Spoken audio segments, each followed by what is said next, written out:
for the Village of Weston. I'll call the joint Board of Trustees joint meeting with the Plan Commission to order. And are we standing? Nope. We'll do roll call for the Village Board. All right. Maloney Here. and Ermeling is excused. Feeney, Here. Minell, Here. White, Here. Zhang. He's not. And Zigami. Here. And now roll call for Plan Commission. All right. White, Here. Minell, Here. Cronin, Here. Current. It's not. Here he's stranded in Michigan at the moment. He's going to try to join remotely as soon as he can. Okay. And Jordan. Not there. Marshall. Here. Mumper. Here.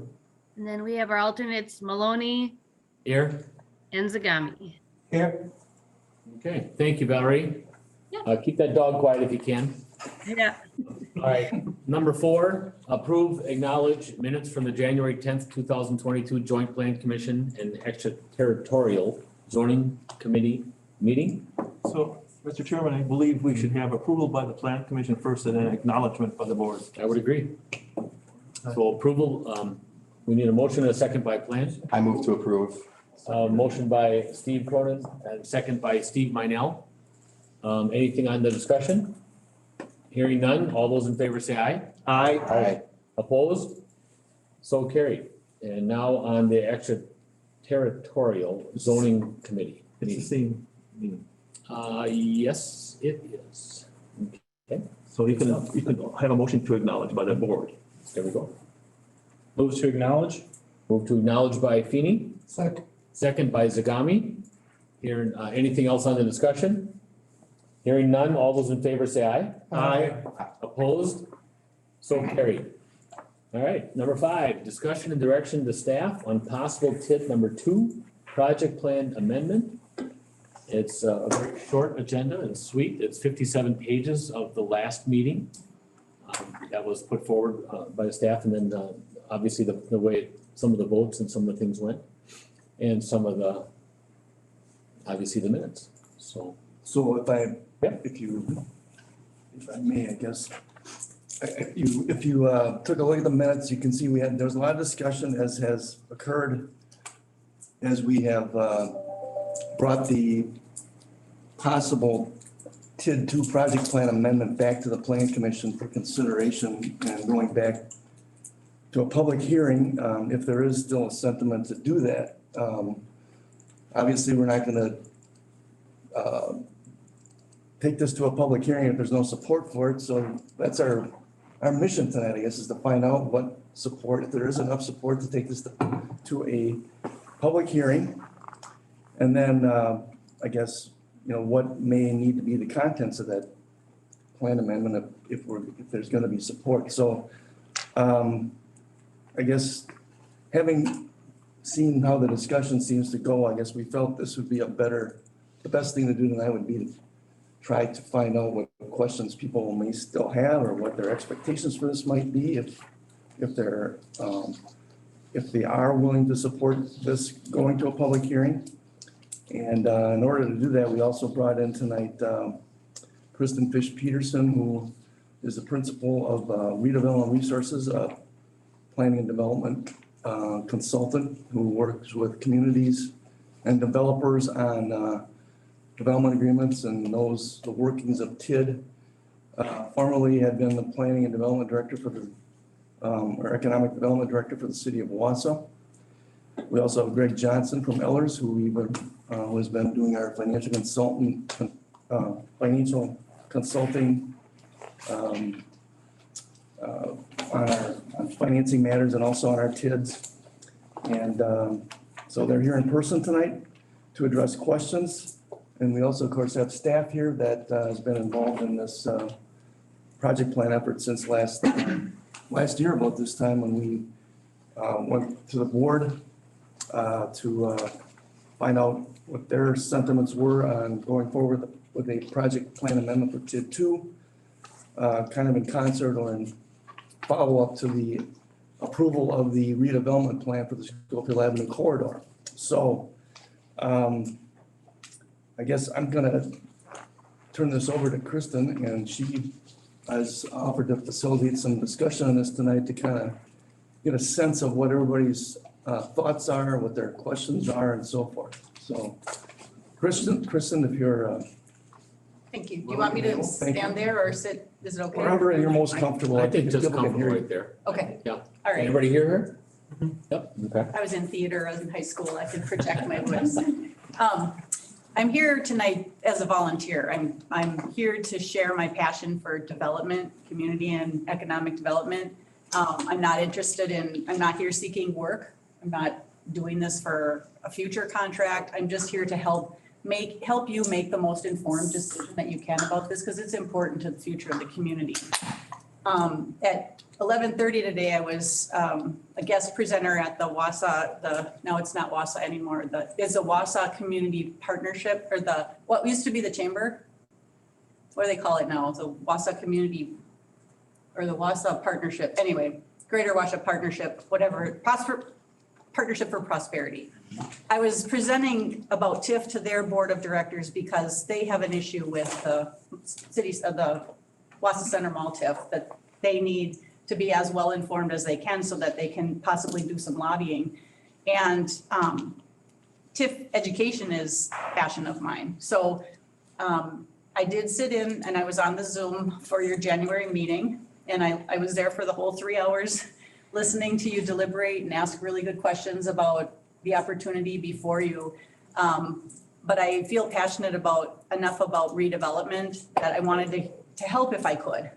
And so I'm here to help guide you through this discussion and answer questions from my perspective.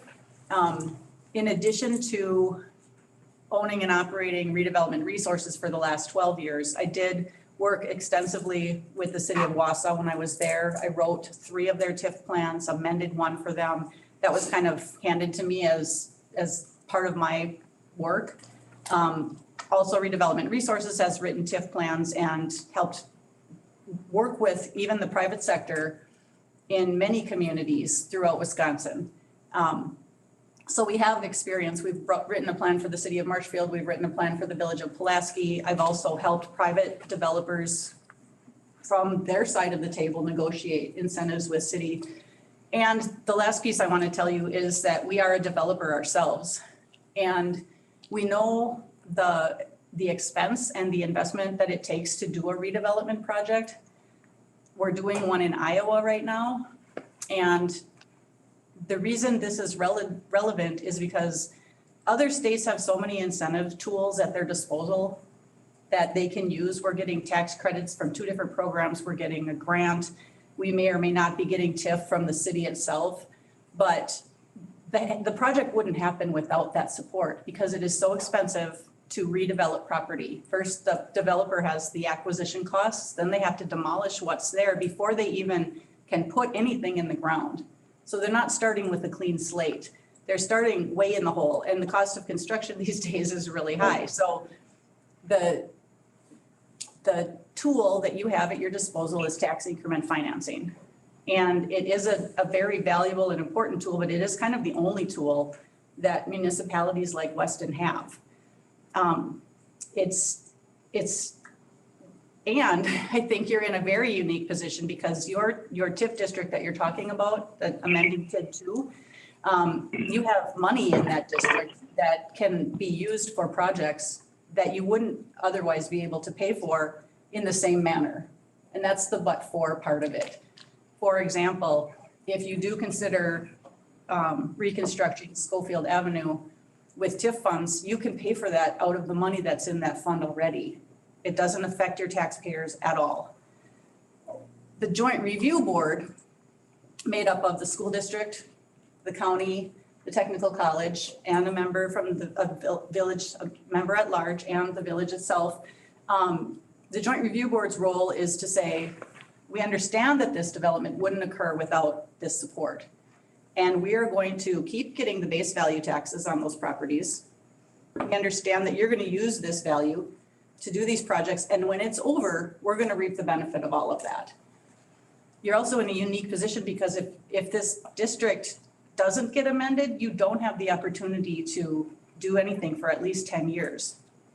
And that's the problem that Wausau's having right now with their Wausau Center Mall district, is that the DOR believes they have more than 12% of their base value within districts in the city, so they can't start a new one.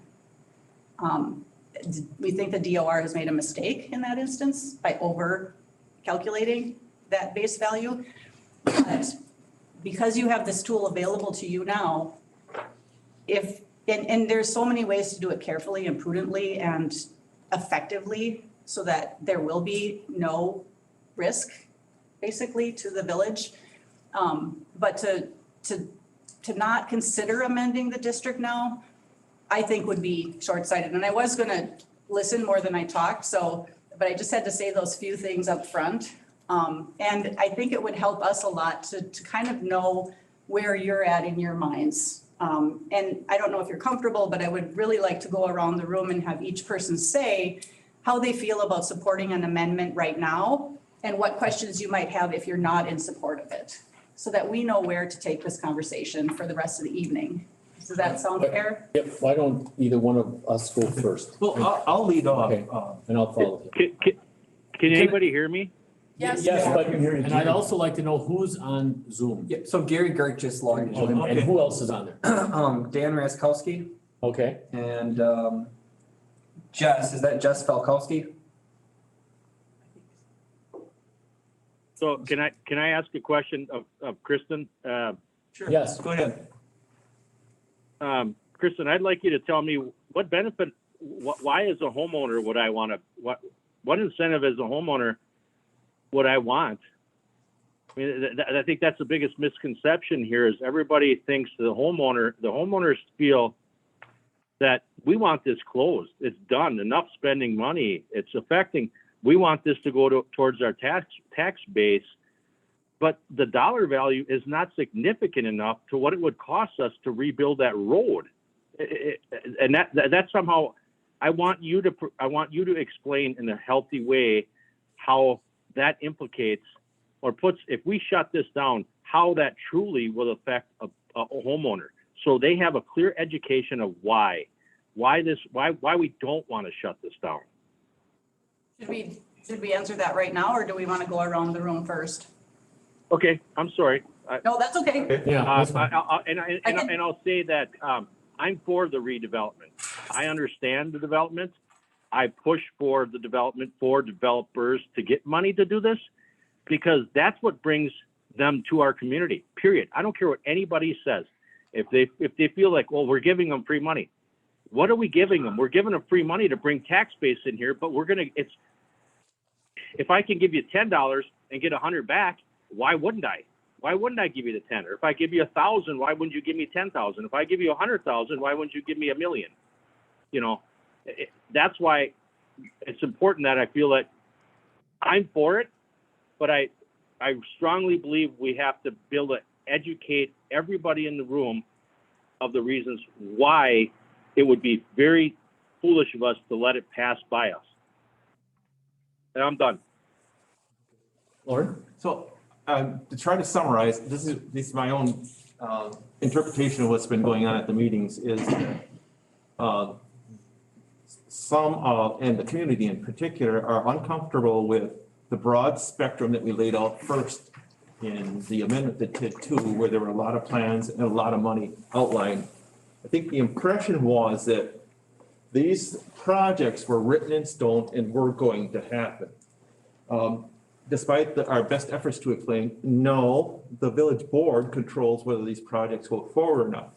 If in the process, 2-3 years, if this gets changed, in 2-3 years down the road, the village board decides, no, we're not going to do these things. We're not obligated to do them. But the amendment to the TID plan gives us another tool to do besides general obligation. And there's members on our planning commission that have been involved in development and redevelopment, and they understand how much does it cost to tear a building down? How much does it cost to put in sewer and water into a lot? those type of things, those can be a tipping point for a project. That extra $50,000 to $60,000 that a developer may need to get that project going, is enough to get the project going. So it sounds like you would be a yes for taking the amendment to forwarding. I think a better, yes, Okay. with, Like more information, yep, not as broad a focus. okay. Lauren, And I think, could I make a comment about Lauren? Lauren, a great job with that. And I just want to put my 2 cents in real quickly on a comment about the board and our citizens. Our citizens, whether it has to go to the board or not, we see that as a strong opinion, and we feel that that's really strong. It's got to be approved by the board. Our citizens don't care if we say the board right now, Lauren, because they didn't have a choice in a $16 or $18 million brand new building. So I tried to communicate that at their last meeting. They've lost all trust in us, okay? They don't care, and nor, I'll say planning commission's nervous as well about us not having control in what happens as well as it gets further. Once we pass this or whatever, we don't know that we want to allow some of the things that board may want, but board made this decision also to do the new building. I'm just wanting to put up to the plate here. We have to, it's our job to overcome what we've already portrayed to our citizens. They don't trust what's happened. They don't trust the system. So we have to find the largest hurdle we can is in front of us. We have to figure out how we're going to get our citizens to trust that we're not going to go under their back or behind their back again. I think and that I'm sorry. we're gonna walk through a process tonight that will help everyone here craft that. So, I'm gonna be quiet now, so other members of the plan commission speak. But hopefully I kind of like summarized a lot of the issues. yep, Gail, is that okay? thank you. I'm an alternate on the plan, so if we're gonna stick with the planning first, I'll then go for the board. Unless you want me to go as an alternate, and then that'll be the only time I talk. Who I don't wants? know if it really matters. We could just. It doesn't. On that side of the room. I don't think so either. Then I'll go. I'm pretty vocal. I've been all over the board on this, so initially, I was, against it, especially with the meeting we had at Dale's Weston Lanes. It was a 5-2 vote. There was some things said after the vote, for a while that didn't sit well with a lot of people. It's not been talked about, but, it should have been talked about anyway. And now we've had some planning commission meetings. Kind of oddly, it's a 5-2 vote, to not go forward with the amendment, and then it was at a public hearing, it should have came to the board. But it keeps kind of getting resurrected, and Keith and I have had many conversations about how and why that's happened. I switched gears in the middle and I was for it, on a smaller scale. But I've had a lot of meetings and a lot of phone calls with a lot of people in this room. And, now what makes the most sense to me is, none of this stuff was on the table. Nothing. The Schofield Avenue fix wasn't on the table. Bird Street intersection wasn't on the table. Glorified or beautified crosswalks wasn't on the table. Many of the intersections weren't on the table. There was some reasoning for the Alderson and Ross and Ross and, give me that one by Down the Hill Bar. What street is that intersect? Cutoff or Metro or whatever. So, the reasoning there is to beautify the campus of a huge job creating a worldwide company, which I would actually be in favor of. But I don't see how putting 3538 into cement on Schofield Avenue, which it already is, I don't see how that brings in more tax base. I don't see that happening. And I also don't understand why we haven't even considered blacktop. And then beautifying Bird Street and Schofield Avenue, it's already got turn lanes, it's already got right lanes, we got all these going in there. I've sat over in Rib Mountain and looked at that intersection by the Aldi's there. On our worst day, this intersection blows away that Rib Mountain intersection. The access to this Aldi's when they build it this year is gonna be beautiful. And it's gonna be such a great addition to this community and Aldi's right now is on fire. They are doing 150 stores this year in the United States. So I don't see how that's gonna build our tax base, other than infrastructure. What I would be for in this amendment is whatever it takes to tear down buildings and have them ready. You know, now, not just tear them down and have them ready, but have interested parties, and then they would know that we would help, and maybe there's some money that's gotta come back later. I have no idea. I would also be for the 2 roundabouts on Ross Avenue. Other than that, I think it's a natural progression. I mean, all the growth that's happened here has been from Birch to Camp Phillips, naturally. It's just happened naturally. In fact, we took part of the district out for the Aldi's because it was a half and half for that 5 acres to make that thing work. And it was easier to take it out than to have it added. But that's our growth, and it's growth without TID. Now, I know we're not supposed to talk about TID 1, but it has to, in this context, it's completely different on Weston Avenue. I think we need to talk about Weston Avenue at a different time and shore it up, and it doesn't need to be as grand as it is. But that will spur growth. There's no doubt in my mind that's gonna spur growth, and it's gonna enhance some land value, and it's gonna help that area. Can we help that area right now with the truck traffic and all the negative stuff happening? Sure we can. We can redirect traffic. We can have them go back out the same way they come in at that controlled intersection by the schools. And it'd be nothing for those semis to go back out on the highway that way instead of cheating and going across Ryan and then going across Weston and back on the highway that way.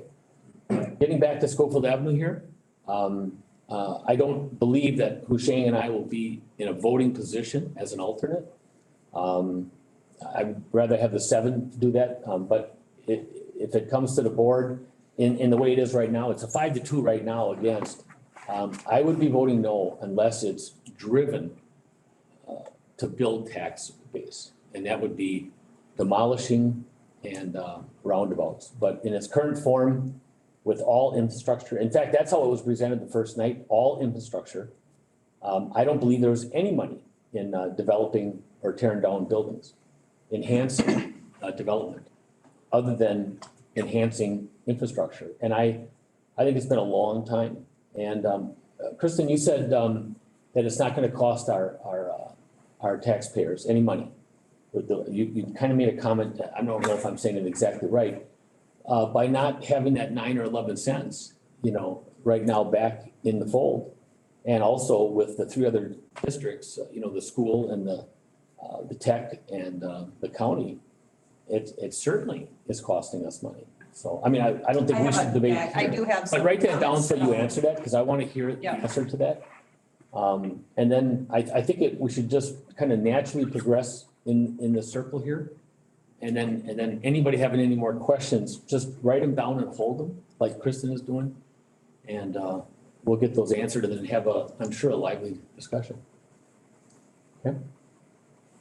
Mr. Marnell, why don't we'll catch you with them, and then we'll continue all the way around, so we don't go jump back and Oh, forth. okay, I'm not in favor of it. I'm not comfortable with how it developed initially with this grandiose plan that somebody developed and said, this is what your planning should be for the future on Schofield Avenue. And then it kind of, I don't want to say changed, but then all of a sudden it was like, well, if it's not in that plan, then we don't want to consider it. And although it was presented that this is what could be available if people wanted to participate in it. And it, like I said, it kind of got changed over that. I'm also not comfortable with the budgetary aspects of this. I mean, at one point, I think we were at like 11 million. Then, if I remember right, Gary had, kind of cut it back to 8 million. And I don't know, maybe that was 6 months ago or something like that. And I'm still uncomfortable with that because of the use of the funds that I see here. That 2.7 million for development incentives. I mean, it's been how many years? 15, 20 years, and we never had a need for it. We never was changed, never was used for that in that period of time. And then here we have general and administrative expenses of 700 grand. It just seems excessive for what we're getting. And I'm just saying, I'm not comfortable with what had been presented to us. And I'm still not clear, you know, if we say that it's for Schofield Avenue, which evidently was added to our capital improvement plans last summer, as part of this, you know, analysis, that was why it was added, it was my understanding. I'm still not sure that that's what the PACER rating is, that it's got to be replaced within a certain period of time. That creates a certain uncertainty for me as a taxpayer also, besides a board member and a commission member. It just, why are we doing this if it's not needed? Just to spend the money because it's available is wrong, in my opinion. So that's where I am. Okay, thank you.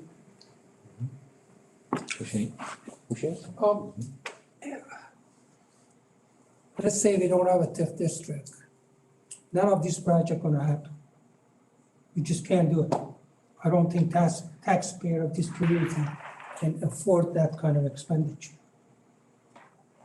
So that's the only tool we have. You mentioned it. Not us, a lot of community in this state of Wisconsin. That's the only tool we have to improve our community. And it is not affecting the tax base as they were doing it today or whatever it is. Whatever extra coming to the TIF, that's the money we are losing. If I'm explaining it right, I think, simplify it. And because of that, I'm for it. Also, I know they talk about taking a water treatment plant out of it. I don't agree with that. We need the water treatment plant. We are selling the water to this community, which is not good. Has to be improved.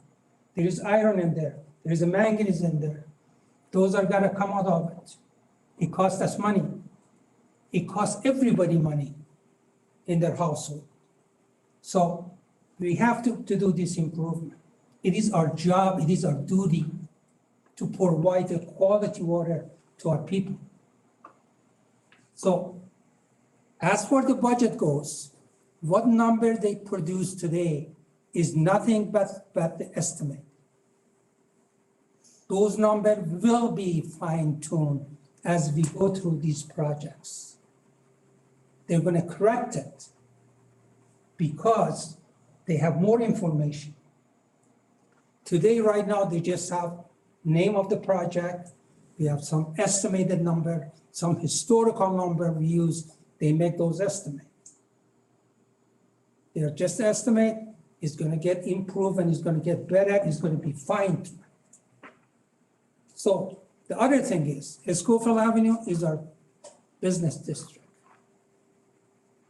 We gotta take care of our business district. We don't, we lose. So we give water to a restaurant. The water heater for that restaurant cost them about $10,000 to $11,000. They can't afford to change it every 5 years. Why? Because the water is not good. So we have to improve our water. We have to improve Schofield Avenue. There are places in Schofield Avenue we can't cross it because of the traffic. Also, there is no room for it. There is no safety issue involved in there. Therefore, we gotta improve the Schofield Avenue. There is no sidewalk on the north side of Schofield Avenue. We need that. We gotta provide it to the people. Nobody was walking on Schofield Avenue before until we put the sidewalk on the south side. Then the number increased and increased every day practically. So, considering everything I said, we need the TIF district. I support it, and those are my reasons, and I believe in it. I've been around this community for past 45 years. I've been involved in a lot of a project in this community, and they come a long way. And these are all because of a TIF district. So, you don't have TIF district, you can't do any of these projects. Thank you. Thank you. Mr. Feeney? I'll be the first one to admit that the ins and outs of the TID district escape me. It's not an area of strength for me. But if we close it, we can't do anything there for 10 years. Schofield Avenue's got to be improved. If it's our business district and we let our main economic thoroughfare go to hell, we're stuck with it for 10 years. If we don't take advantage of the opportunity to upgrade our water system, our residents aren't going to get the best water. And if you heard some of the phone calls that I had to deal with over the summer, you'd know that that's pretty high on the priority list. And, you know, if we have an opportunity to bring in some affordable housing for folks, I think that developmental incentive would be great. So, you know, if we're paying or if we're putting money in the TID pot now, we may as well do it because it's only going to get more expensive and be more painful 10 years from now. And the need will be the same. Actually, the need will be worse because we'll have missed 10 years that we could have had to get it right. So, yeah, I'm for the amendment. Mr. Mumford? I would say that I'm for keeping the TID open if we can find a way to actually create tax base and drive development. As a taxpayer, I would sit back and say, what are my taxes now? What are my taxes if we close the TIF? And what are my taxes potentially going to be if we leave the TIF open? Because I don't think we present those numbers to anyone. And I don't know how anybody can make a decision without knowing numbers like that. In regards to developing Schofield Avenue, the first thing I think of is, well, if the purpose is to drive development, economic development, tax base, which is what we're talking about, unless we're expanding a road that's going to create development, I can't draw a connection between the two as a taxpayer. We need to fix the road, but we fix a lot of roads in Weston. They're not in the TIF district. How do we manage to do that? Are we saying we can't fix the road if we don't have it in the TIF? We can fix the road. Right? I mean, Write down your question. you know, so as a taxpayer, I sit there and I say, you're telling me the purpose is economic development, but we're responding by the largest dollar commitment of the potential projects being infrastructure. I also appreciate water and the need for it. I mean, I fully agree with Husheng and Nate on that. I would love to see better water. But again, my question is, why do we need a TIF to drive infrastructure? That's not going to, I mean, is somebody going to come to Weston because they hear that we improve the water quality? I have a hard time making that connection necessarily as a business. And what I would really like to know, like I said, is those analyses as a taxpayer, what happens to my tax bill if I own a, pick a number, $200,000 home with and without? I'd also like to know specifically, if we're driving economic development, what opportunities do we have in terms of combining lots, knocking down buildings, and really bringing somebody in? And if we're bringing someone in, who are we looking to try and bring in to improve the community? So those are the thoughts that have gone through my head continuously, because I sit back and say, I hear the wrath of the taxpayer. What are you doing to my tax bill, and why are you bringing this money back to my pocket? And when you're telling me you're going to drive economic development, but then I look at your priorities and I don't see economic development being listed as any of those priorities. It's also difficult on the planning commission because you're constantly shut out of all the information as to what the potential economic development is. It's always confidential. it's limited to the board area, and we don't find out until, first time I found out about all these is when I read the minutes. Technically, we did too. Right, okay, I didn't know that, I didn't know if the board knew that or didn't know it, so I have a hard time saying I'm gonna drive infrastructure through that, rather than economic development. And not that you don't need it, but if the road needs to be fixed, like I said, as a taxpayer, I look at it, we fix every other road, why can't we fix this one? I say the same thing about water, or can we present to them, this is why you'd want to drive it through the TIF, right? So those are my thoughts. I'm for it if. So that would be my response. Thank you. Mr. Croner? To tell you the truth, I don't know if I fully know for sure how I'm gonna vote yet, to be honest. That's good, that's fine. I prefer to keep an open mind. What I can say is when I think back to the September meeting, if my memory serves me correctly, we had 13 people who commented that night. Every single one of them was against amending the TID. Not one for it. And that kind of hit me hard. I mean, at that point, I was thinking, no, why would we want to do this? Our citizens don't want us to do this. And then it got brought back to the table, and we talked about doing all these public infrastructure projects, and I agree with what Gary said, that the public doesn't trust what we're doing, because we put together this whole list of projects and they think that we're just gonna spend this money. And even though that's not the case, I kind of agree with what his point was. And then we narrowed it down to a few projects. But then I sat here and thought, we're the second largest community in the county, and we have 29% of our assessed value in TID. That's a lot of value in TID. And is it fair that we're essentially robbing DC Everest, the tech, and the county of tax dollars to do what they need to do in order to keep our TID open to fund public infrastructure projects that we should be able to pay for out of our own pocket without the help of TID, to your point? So at this point, that's kind of where I'm at with it. I hope that gives you some insight into where I'm at with it. Yep, I wrote down a couple notes that I can address.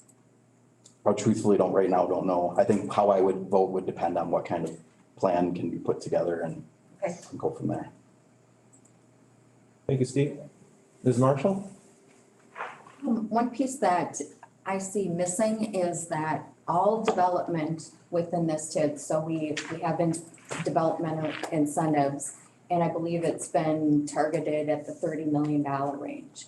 All of that development adds to your tax levy in the immediate through the net new construction. So every resident is going to pay additional taxes with every development in the TID until the TID closes. And we have been subsidizing the TID since 2004. So if we're talking about leaving the TID open, I think I saw something that said 10 years in the packet.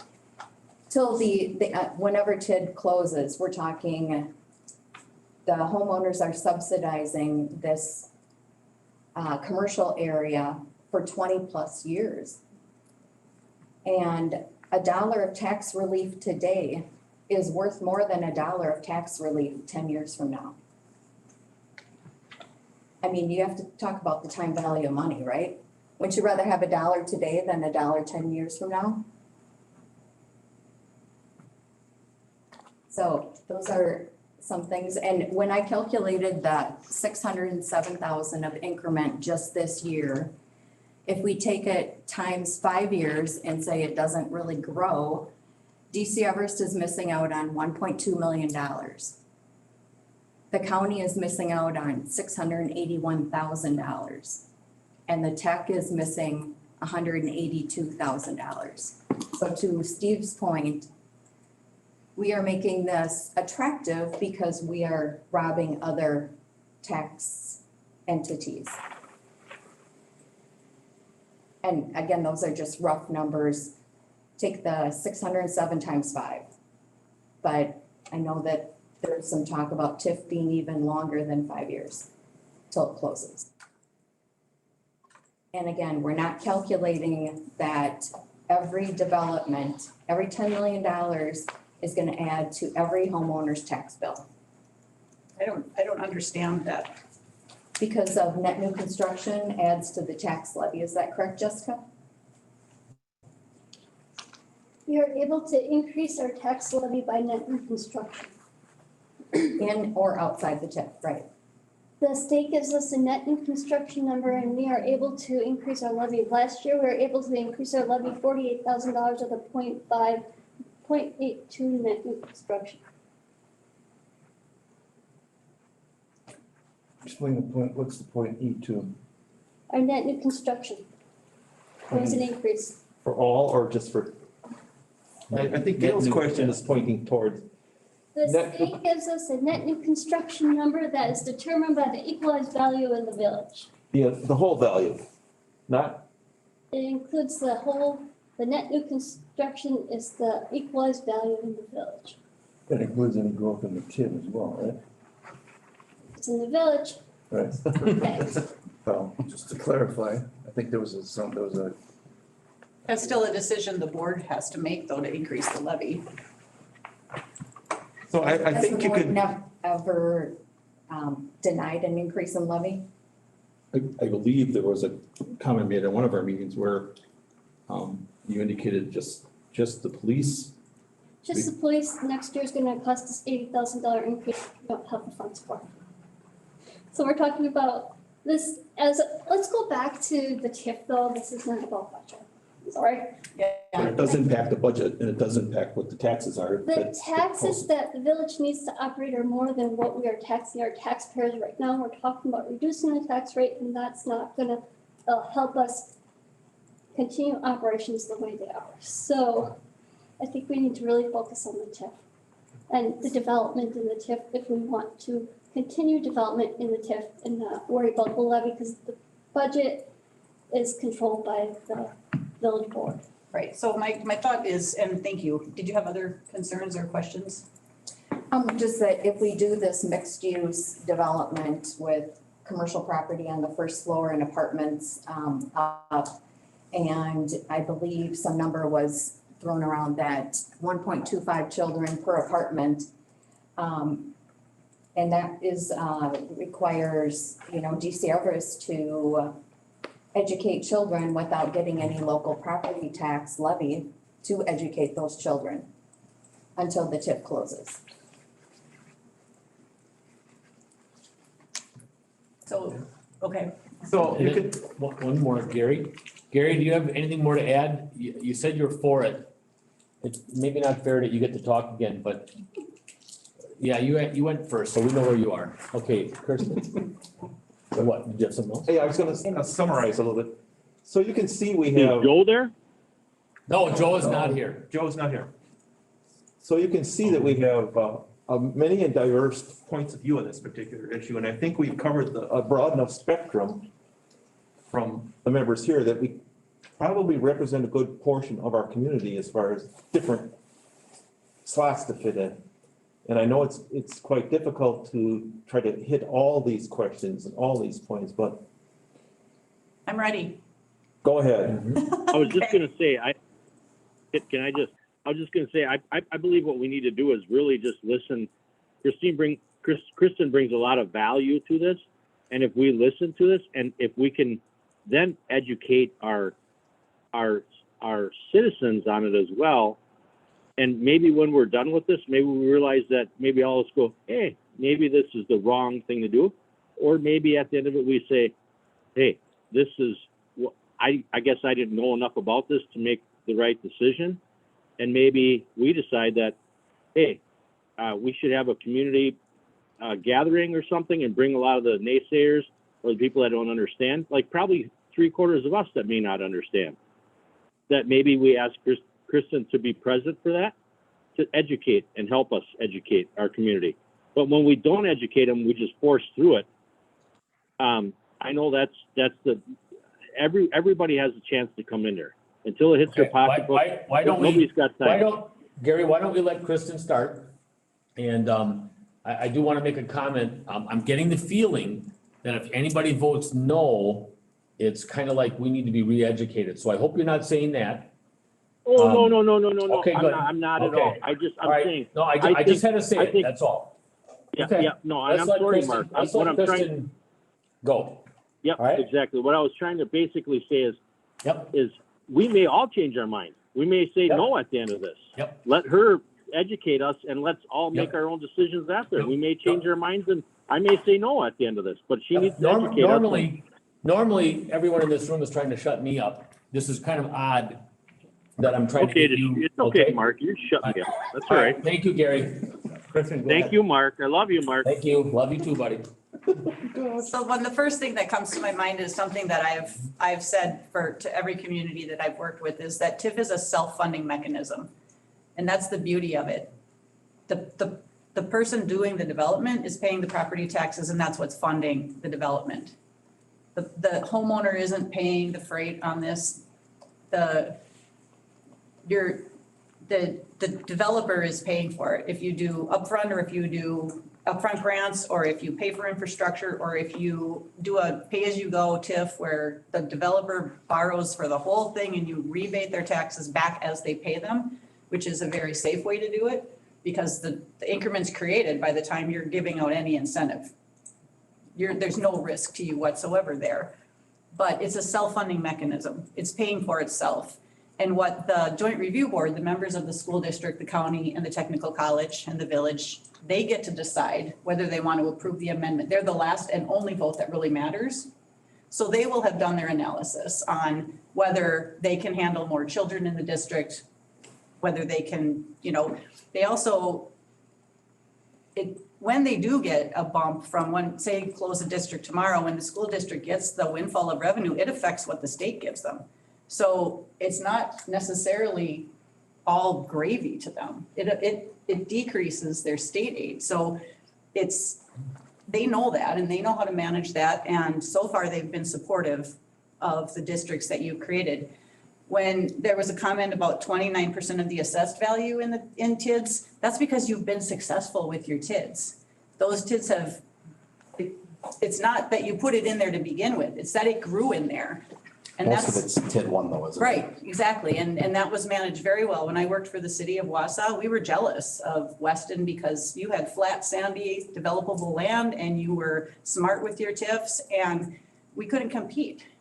It was frustrating because we had uneven terrain, we had stormwater management, we had wooded sites that were going to be super expensive for somebody to come in and clear and grade and all of that stuff. And they needed more incentives and people would have rather come here. So you have been successful and managed your districts well so far, and that's why there's that much value in there.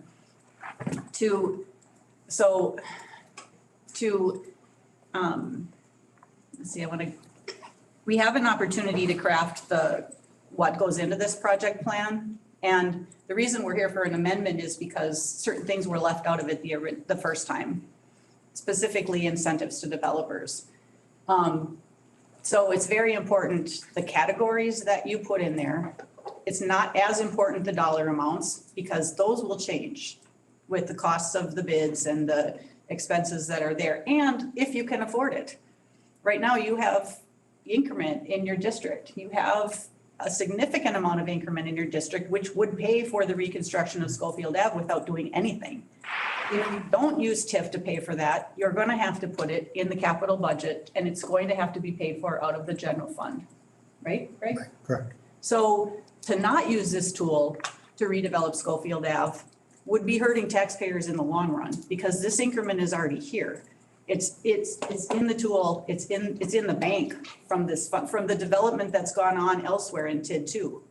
Those developments have overperformed and have created excess increment that hasn't been spent yet.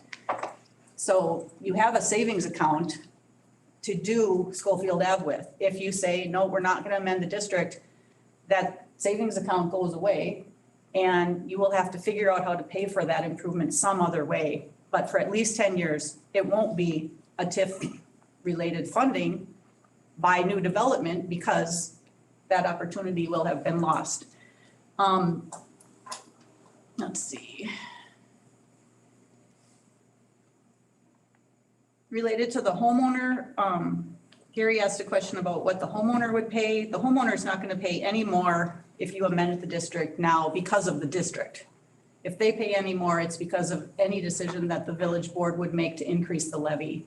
But they're not paying any more because of the district, whether it's 9 cents or 11 cents or whatever, it's the base value is established, those taxes are paid, they're not paying any more because of the district. And when I said it wouldn't cost you anything, that's what I was referring to. It's not costing the taxpayers anything to keep the district open. There was a comment made about not sure how infrastructure would help our tax base, and that is exactly how it would help the tax base, by paying for it out of this existing increment and not putting that on the general levy.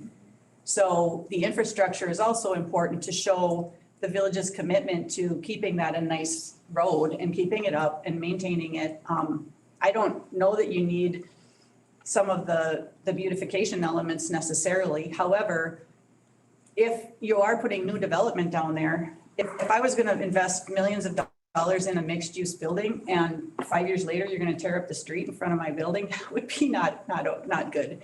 So it's, if you can do it now and or concurrently with new development, that's optimal. Let's see.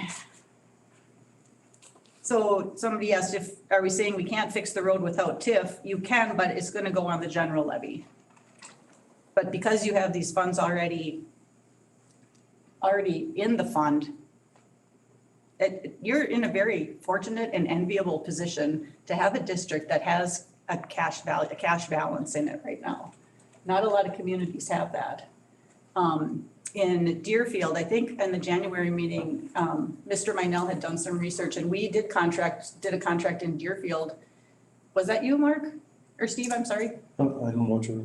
I don't know. In reference to that last meeting, I believe. In Deerfield, Wisconsin, our firm did some work, and they had a TIF district that was getting ready to close, but they had a $2.5 million, I think it was, cash balance, and they wanted to invest that back in the district before it closed. So we created a grant program that gave property owners grants to make physical improvements to the structure and the facade of their building downtown. And we created the program, we managed it, we got the contractors, we helped them, design the program, helped the grantees fill out their application, and we helped them spend that money. But they were only able to do that because they had a positive cash balance in that district and it was closing. So that was how they chose to use the money. Regarding opportunities that you have to do redevelopment, I think those redevelopment parcels have been identified and you need to market those. I have no idea where they are.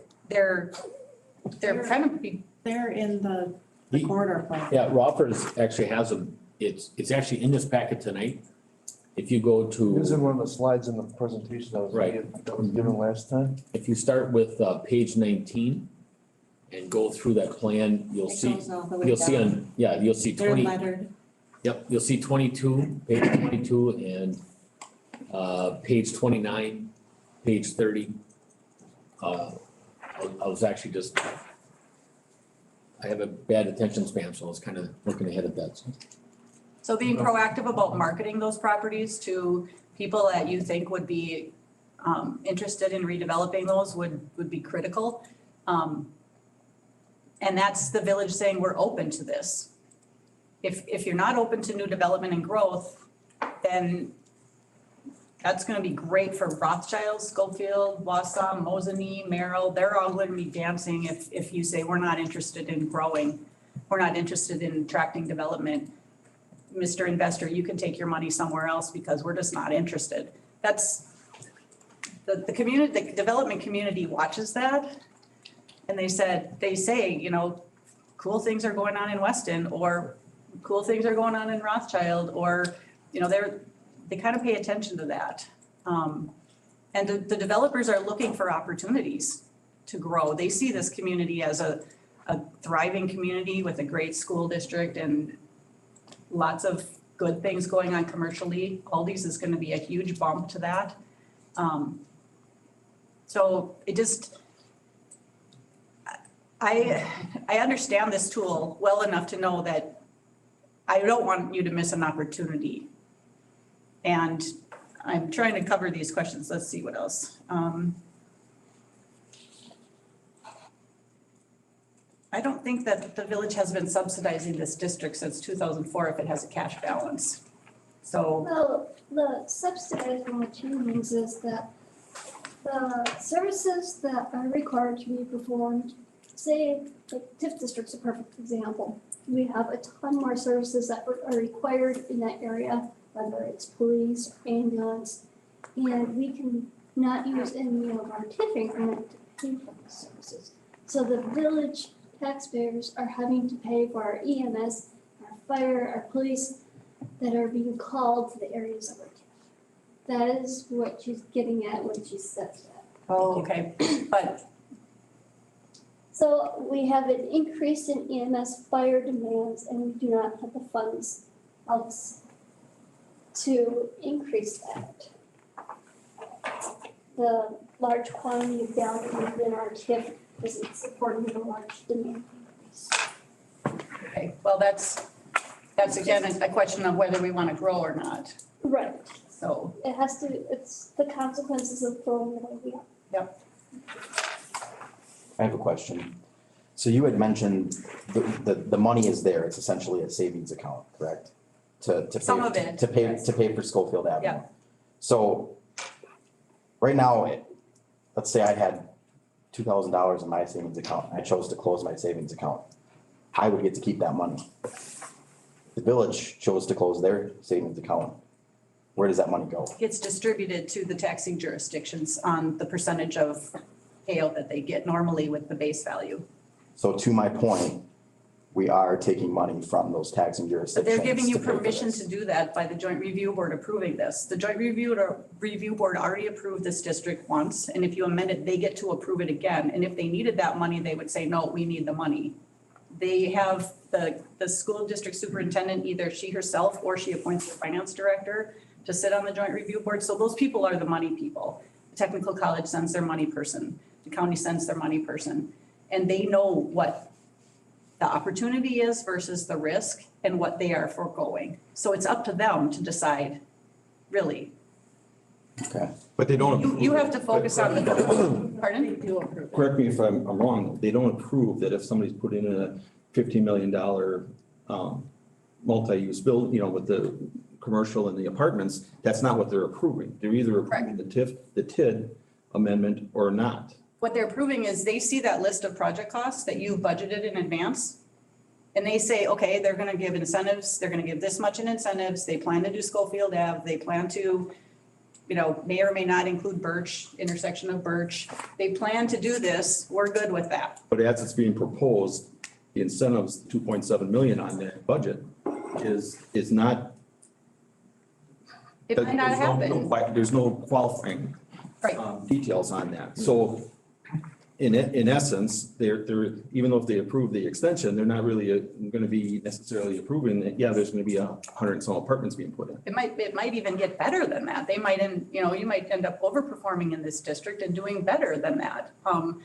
So it'll be to the staff and then whoever approves the final development deals in the end, which sometimes do go to the joint review board. I don't know if they do in this case.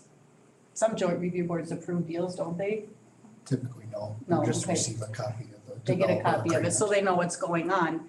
But you're not gonna approve a deal that the development won't support, right? So if I come in and I'm gonna do my apartment building, like I'm doing in Iowa, and I show you I have a $250,000 gap in my project, and you say, are the taxes that Kristen's apartment building over the next 10 years going to pay enough money to pay off that $250,000?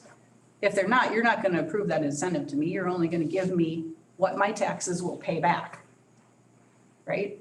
You'll say, oh, Kristen, you're only gonna generate $100,000 in property taxes over the next 10 years. So we're not gonna give you 250, we're only gonna give you 80,000, So you're not gonna overpay a developer an incentive. You're gonna, they're not gonna bring you a deal like that to begin with. The staff wouldn't do that.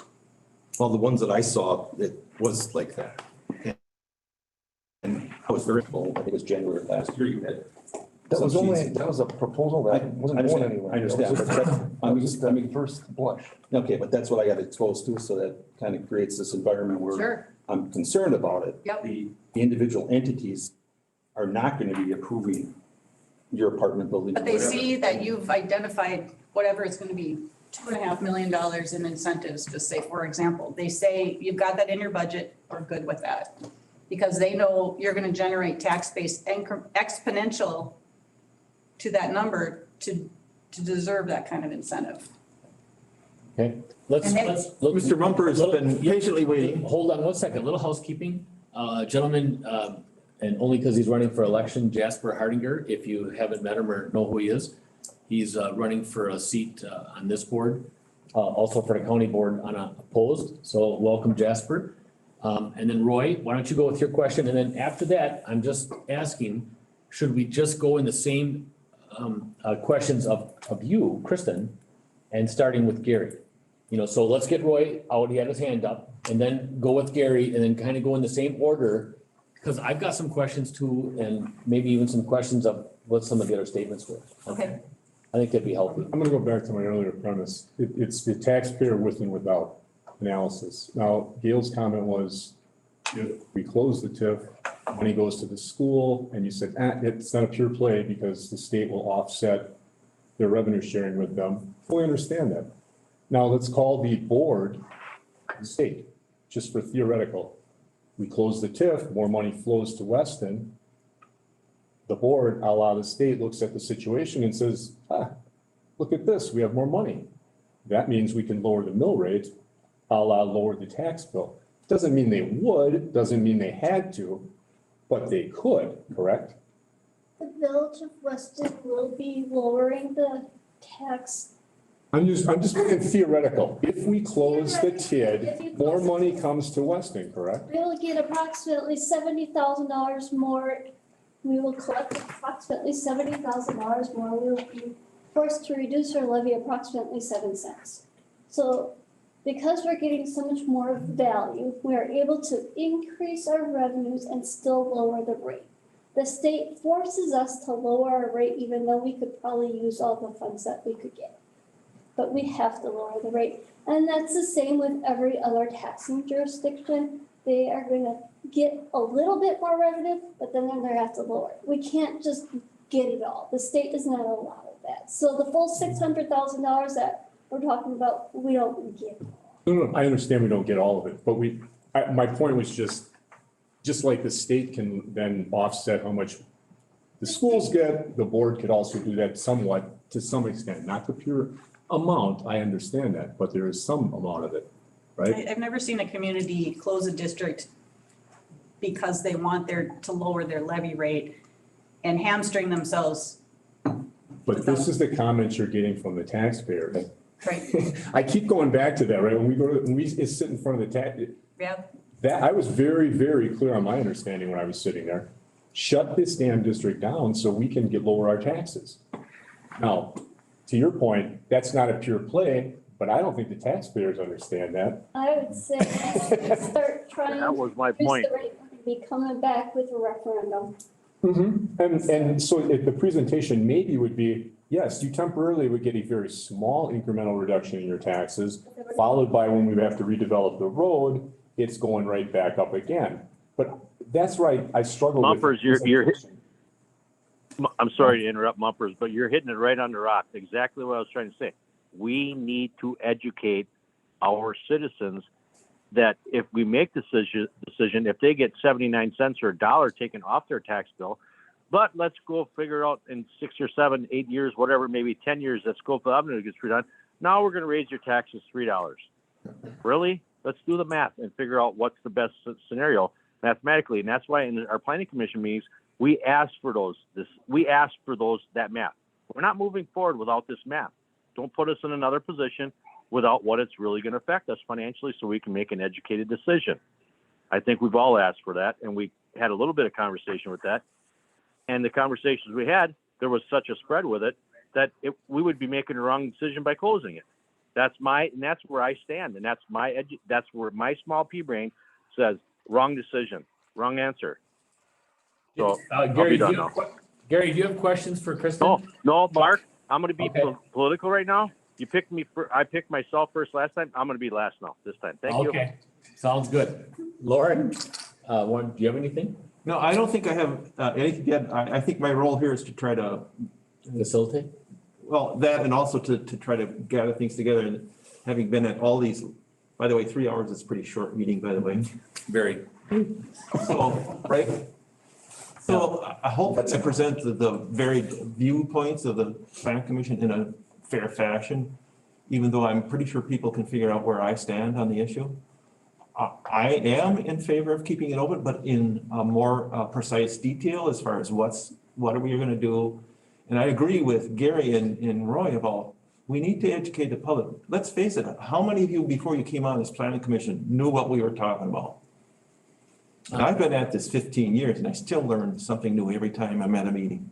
I'm learning stuff right now, right tonight. So Very fair point. I'm right with you on this. So this is the one topic that I dread anyone from the audience saying, Mr. President, because I will absolutely defer over to here. I'll go to Jessica first and hopefully, they'll be happy. But then somebody's gonna be smart enough to say, no. I elected you. I want you to explain it. And then I'll call for a break. Mark, So. Mark, yep. I'm gonna interrupt you and just say, that's why we hire people smarter than us. We surround ourselves with these people every day. We do. And that's why we have a person like Christine in here right now to educate us. Yeah. And not only us, hopefully our citizens. And why? We need to sell it to them. Okay, Yep. goodbye now. My turn. Thank you. Thank you, Gary. Are you all alone? Nobody's talking to you there? I'm Okay. sitting in a corner, sitting on the floor with a charger hooked to my phone, and I'm having a beer every couple of minutes. Okay, all right. And I'm stuck up in okay. Michigan. One of the guys' So- sleds broke down, so I've got several things here. So one of them is like what Roy touched on, some of us have touched on, is just that question, to the public and to me, is it's just such an odd thing to do we have to have these projects, we have to earmark this stuff, but now once we're in and we get it approved and amended, now whatever the board decides. We can, we just have to, like the first night we actually did this, I think it was 11 or 12 or $13 million. No, we shouldn't take it down. We just gotta get it up here because then that's how much we can work with, That's a little troubling. That in my world, in what I do every day, there's nothing even close that resembles something like that. So it's odd, but nothing surprises me anymore in government. So I don't need an answer to that. I think that troubles me. That we can get this amendment done and then yet we can change it, or the board doesn't have to do anything. The board can not spend it, or change it all around. So that's just one thing.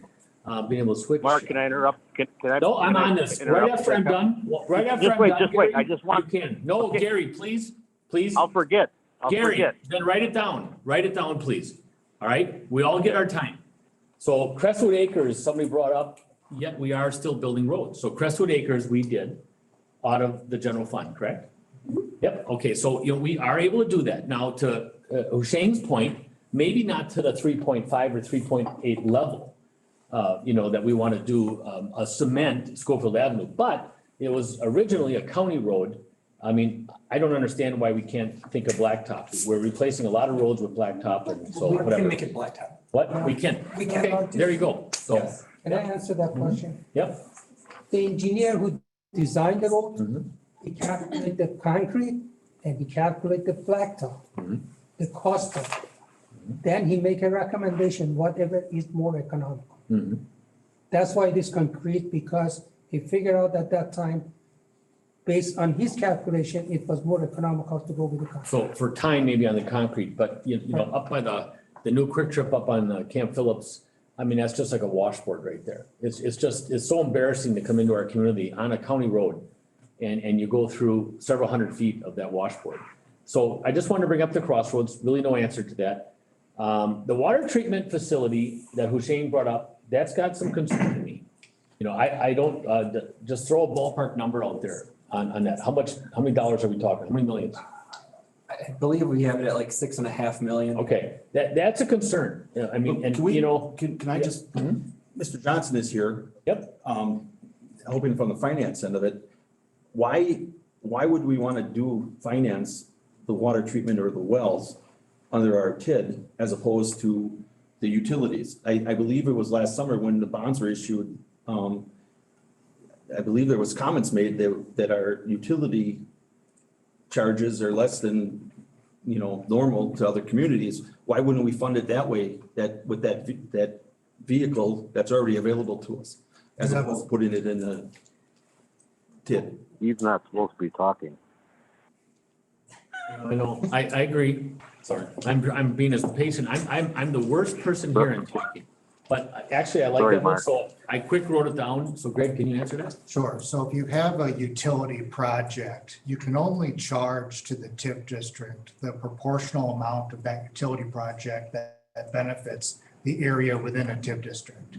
So if you, for example, if you have a water tower project, if that water tower is going to improve the system at large and benefit a portion of the water system that's within the boundary of a TIF district, you have to proportionally split out that cost. Oh, And you okay. can only charge to the TID district the portion of a water tower project, for example, that benefits the TID. If you're just constructing a regular water tower that's part of your overall water system, you can't pay for that 100%, Okay. assuming that water, But unless we that could water. get some of it inside there. So Yes, So- unless the water tower is literally only benefiting the property within the TID district and nothing else. Okay. That's the only way you could pay for it. So Greg, quick question. If it's 30%, we calculate it's a 30% and it's $3.5 million to do that. That'd be like almost close to $1 million of that, or 30%, what, 369? Yeah, so about $1 million would be allocated off of that project. See, when we got that brought to us with all these other prices, they were astronomical. There was $0 for development. None. Zero. That's what threw a lot of these people and threw our whole planning commission. There was no dollars for development. None. It was all infrastructure plans. If we would say, here's $3.5 million for this well, $1 million's going to come out of TIF. The other should come out of general fund. I think we would have a different viewpoint, correct? Okay, all right, we do have a mute button here, Gary. Let's see, water treatment Shut it off. facility cost, water quality. The 15 years with nothing happening, regardless of who the administrator was, or what the reasoning was, that's a little troubling. The sidewalk, again here with something Husheng said about the north side, that's a big deal. The not being able to cross some of those controlled, like if you go from Birch to Camp Phillips, everything is mountable. Not as pretty, but everything is mountable. And if you go from Birch back, to Walgreens, it's very controlled. And there's still quite a bit of negativity there. I don't know if we're advocating taking out the middle and making a fifth turn lane. I don't know, but certainly to get the maintenance out of there and not have all the cutting and all the water. But okay, enough there. Sidewalk on the north side, affordable housing. That's pretty, I don't know who brought that up, Husheng or Nate, with some of these projects. Here, I wrote this down again. Why? I just don't get it, Kristen, why it's changeable. Why can you change the project, change the money, and then yes or no the project? And if you want to answer that later, let me just get through mine. You said, you made a comment when you were talking initially about Wausau. Pardon? You made a comment initially when you were talking about Wausau, Yeah. that they had 12% and they couldn't do any more. Is that a new rule? No, Okay, so how did? we've been lobbying for them to increase it to 15% of your base Well, value. then how did we get to where we are? You grew. The- That property was already in districts. It started out as vacant land, and we added a $200 million Oh, hospital. because of this okay, It- now that it's makes more the- It's sense. the incremental value. Okay. So Yeah. the increase in value, the incremental value of the two TID districts combined exceed 12% So of the you- village's value. The tool worked really well for So it you. really wasn't that we incorporated more TID. It grew in It's value. It grew in value. Farmland. that makes. Vacant farmland. Yeah, Just think of all those exactly. buildings by Yeah. St. Clair's No, Hospital. and it's like a light bulb going off right there for me. A lot of money was So instead of people thinking it's a negative, it's a positive. Who's that? Who's talking? Gary. Okay, I know. He's teasing, of course. Affordable housing. Sorry, I was- put myself back on mute. 12%, so, okay, that made sense, 29 value in TID. Self-funding mechanism. Roy, did you bring that up? Self-funding mechanism? She's talking about. Or you did, okay. State aided, okay, and then state aid adjusted what she, and then the schools, okay, I've exhausted my stuff. The water thing really intrigued me with what Husheng said, sidewalk, the road construction. One other thing, if I can ask. Mhm. You talk about the value increase in the village, right? That's why NTC, DCRS, Marathon County agree with the TIF district. They are investing in the TIF district. When you close it, the tax money for them increased significantly. They like that. I get it. I did not understand that when, and then it caused me to ask the question when you said 12 there, so theirs isn't. And they're at the ceiling, so if ours did not grow and it started at 12, that it'd still be there. Because it's that incremental value that's gotta keep on going. Yep. And that makes a ton of sense to me there now. Since both districts were created, the village has generated over 324 million in value, Okay, well, real quick. What about just TID two though? Yeah. 29 million. Yeah, it's, Brian Kowalski with the City Pages. I've seen many articles, and he always states the 27, I thought it was, that we are, but never comments on the rest, never. How we got there. And, well, I know, but now I'm gonna ask him, because he always leaves us alone. And I kinda, he's talking about this one and that one and unsuccessful ones, but he never, and I've talked to, my God, Keith and I are talking at 1, 2 in the morning sometimes, it's just ridiculous, and not agreeing, so it's not the funnest, but, that makes a lot of sense to me. Anyway, so that's my portion, I think who was next was, Steve, right? No, Just just yeah, I'm sorry, and then, or Just a Hussein has a question. historical comment. Did you say you go to Gary next? Uh, Gary's patiently waiting. no, Gary wanted to wait to the end, he said. Oh, Yep. When I came here in 1975, the village was worth less than $400 million, and right now it's over $1.2 billion, which is amazing for a small community. I'll be quiet now. I wanted to let you know that we want to hear from everybody and answer all your questions. We also have the opportunity for you to provide input to each of the dollar values. We're going to do that exercise? Yes. Yeah, We have a talk about the spreadsheet. water plant, but I think the We last. have a list up of there. projects and you can say what you're comfortable in and out and, Okay, so Weston Avenue's at 21 million currently. Is there a ceiling to TID two? I guess, I don't know. whatever the development is going to afford you to do. No? If any development Right. occurs, If correct? any My question development came up on occurs. TID one, Yeah. if we know that the money's there, but we kind of didn't have a number. So Greg has I think we talked about a number last time, but I think Greg has refined that. I think he's looked at it again, how much TID two would support right now without any new growth. Yeah, so if TID two remained open over its full maximum life and you, and 31, right? Or 20, Another 9 years. okay, So yeah, that all would be right, 31. 31, yep. 20, it can collect increment in 2032. Oh, okay, So between now and 2032. So if the existing increment value held, didn't lose any value, but you didn't gain any value either, at the end of 2032, you'd have about $7.3 million in the TID two fund. We have to, we're gonna put a little star next to it with the equalized values just climbing ridiculously for the last few years. If the state decides that they want to lower them, that number will be lowered. okay. They've done it to us before, so that's just something we need to be conscious of, not go spend that full dollar amount right away, but actually spend it if we need it, if we find projects that. Quick question. Yeah. What reasons did the state have for doing that? And by how much could they reduce it? They felt that the values of the properties decreased.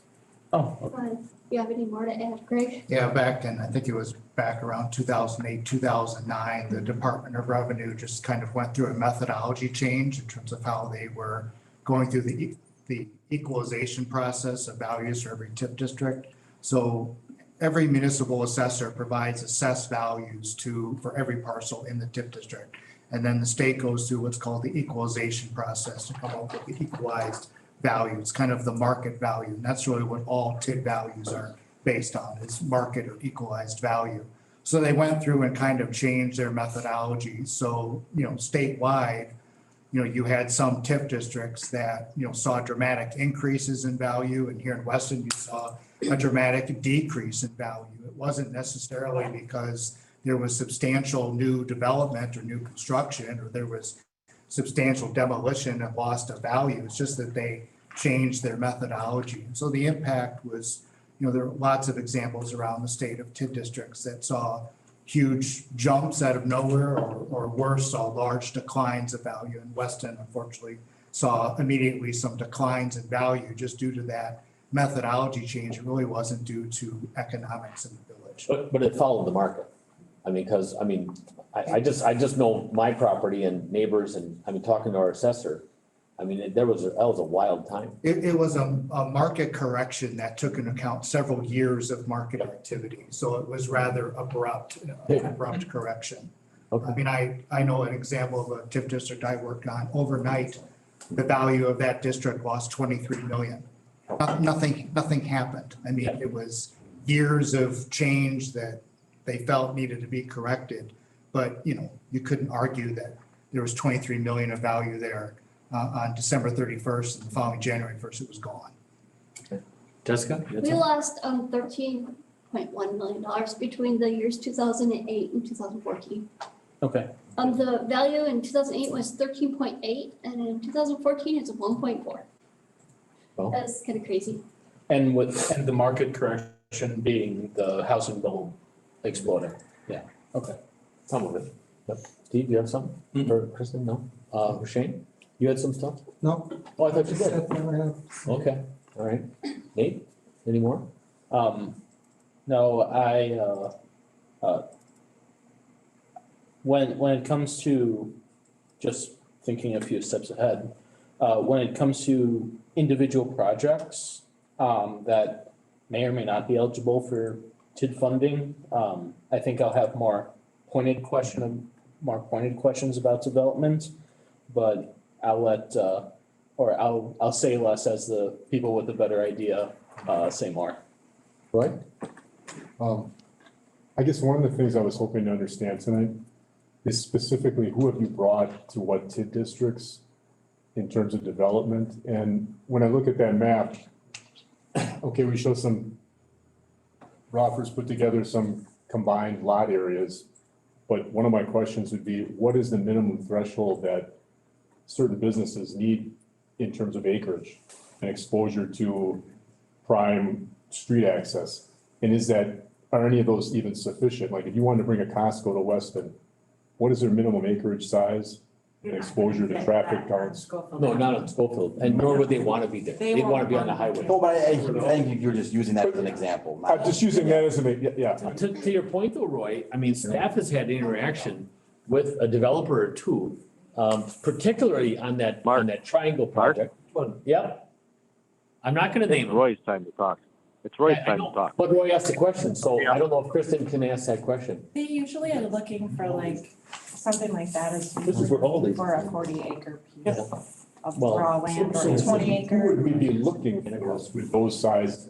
You're gonna be looking at redevelopment. So one thing that's going on right now that we're reviewing is on cutoff, there's a Caribou Coffee that's going to be going into there. So you see small redevelopment. Where the bank is for Abbey Bank, that used to be a small doctor's office. I think maybe a few houses. So when this plan was put together, it was staff working with Mark and the Plan Commission, and I know that there's turnover of people here that has been involved in this project, because this one, we started it, then it took a back seat to TIF 1 and what was going on there, and the Camp Phillips Center project and all that. So these are just planned ideas. These are sites that, as staff, we feel could be redeveloped because they're not being used for the highest and best use right now. The Lane Northwest site on the corner. You know, some of this stuff may not happen because there's been some things that have happened. I mean, one of the spots, I think that we looked at was where Josh Finke has now purchased some of that property himself. Sometimes people will do that themselves. Sometimes they need some assistance, especially in removing the home. That becomes a deterrent. They'll go elsewhere. They'll find a green field where it's easier. I mean, I'm in construction, like areas, we get it, right? I mean, It just depends. speaking more to who are we trying to bring? So it looks like you have, the red is commercial, the yellow is residential, and the purple is mixed use. That's just, you know, categories right now. So, you know, commercial would be anything from restaurants, retail, service-related businesses, doctor's offices. We looked at this for infusing people, a mixture of people living there because you want them to be able to stay, you know, shop, little stores, keeping Target there was a big thing when we looked at this. And you have to infuse some people around there for the businesses. So looking at spots for mixed use, prior to, well, actually, that's why we have to do an update to the comprehensive plan.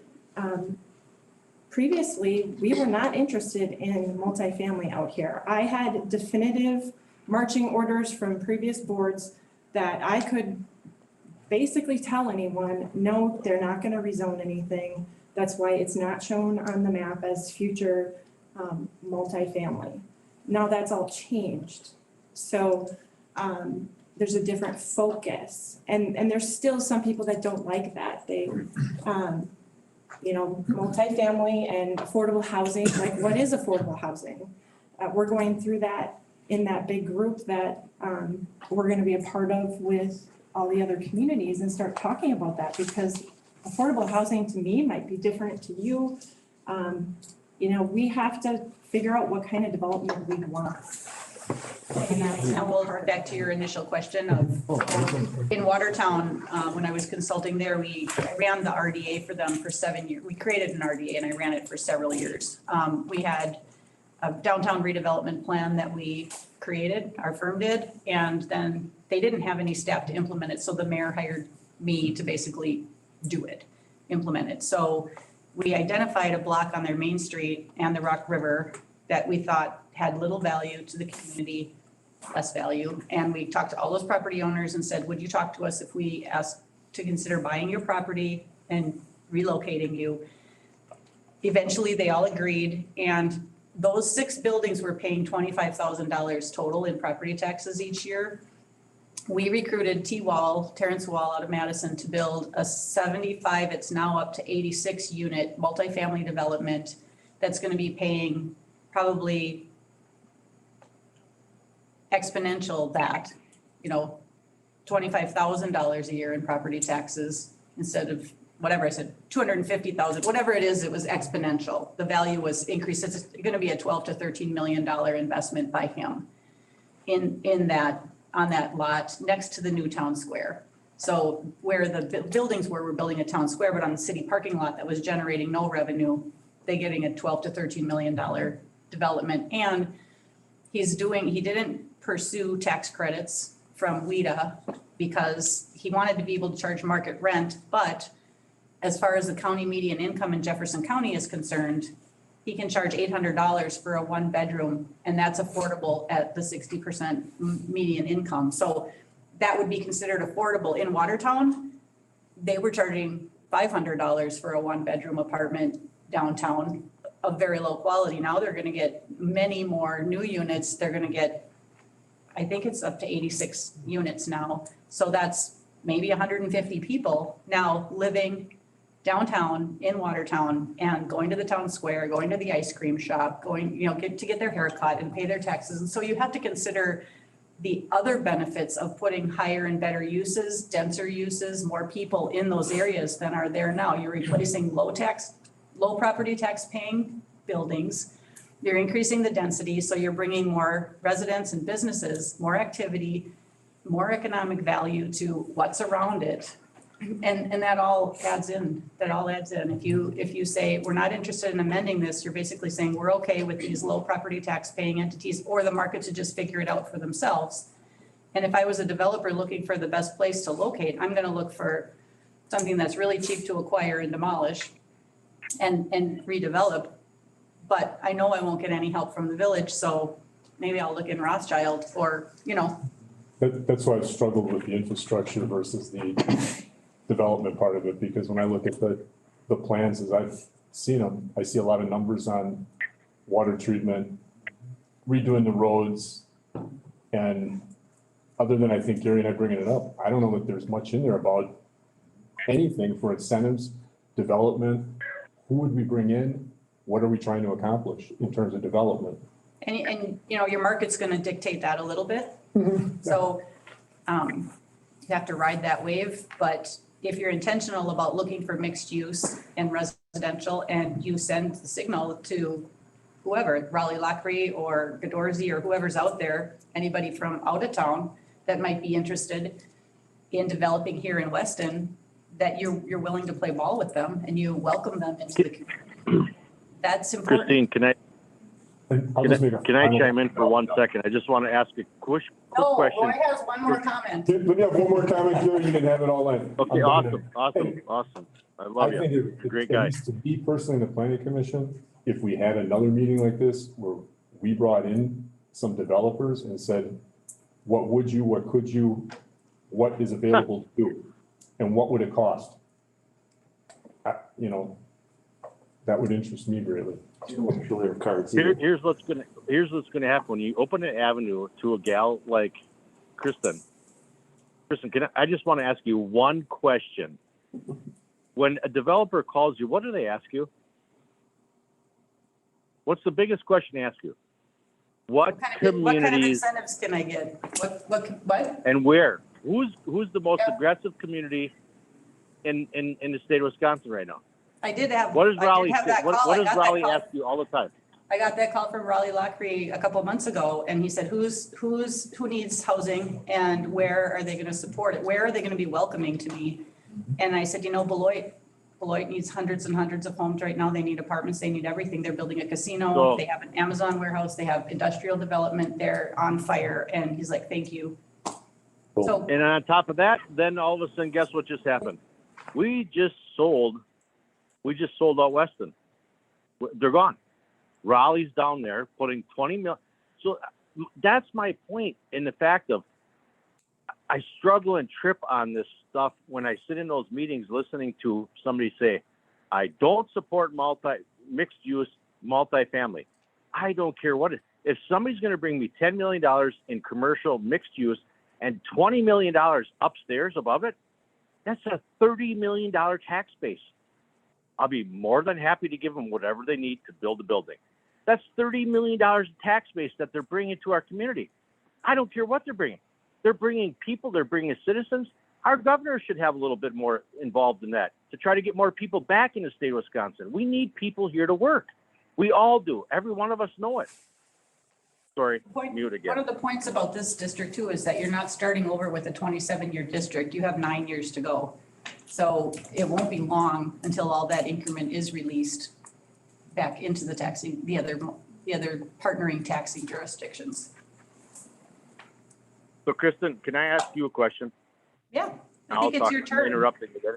Is it my turn? So my question to you. No, it's Gail. Yes, actually it's Gail's and Steve's. Steve is next. Yeah, Steve. Mark, you be quiet now. It's not your damn turn. Just kidding.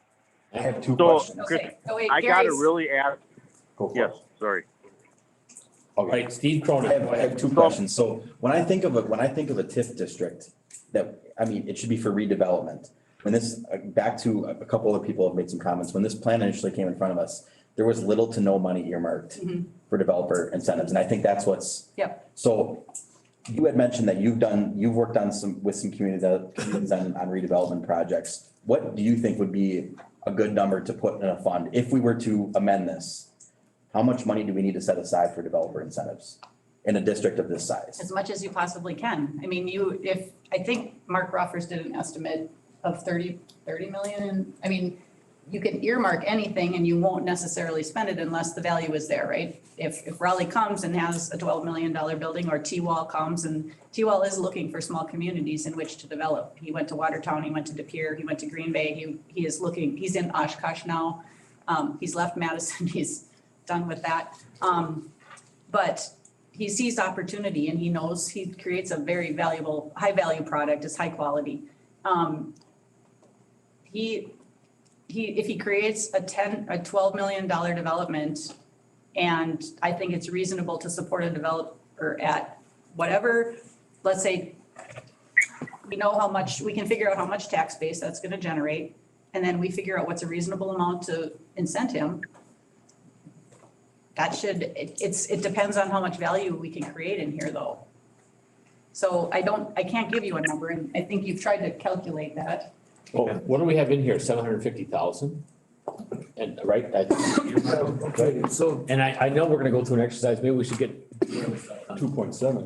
2.7. Okay, plus 750,000 in the infrastructure for purchase of property. okay. Purchase and. And the second, I guess the second part of that question would be, would it behoove us to earmark money to go to current landowners who have buildings that are vacant and offer them money to tear it down, so that if someone comes knocking, saying we want to put something up, they've got a clean slate they can give them?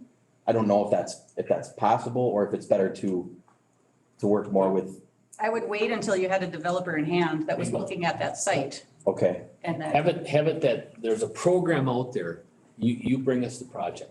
right, And don't just tear all the buildings No. down, just as they come in, then the program is available. They sign on the bottom Yeah. line and commit to either getting that increment back or somehow getting the investment back. But you can't just give them money on the whim that says, hey, we're gonna give you $250,000 to tear this down, and they walk away with it. Because there's no commitment, no dotted line that they've signed. okay. Excuse And me, then is the village second- president still there?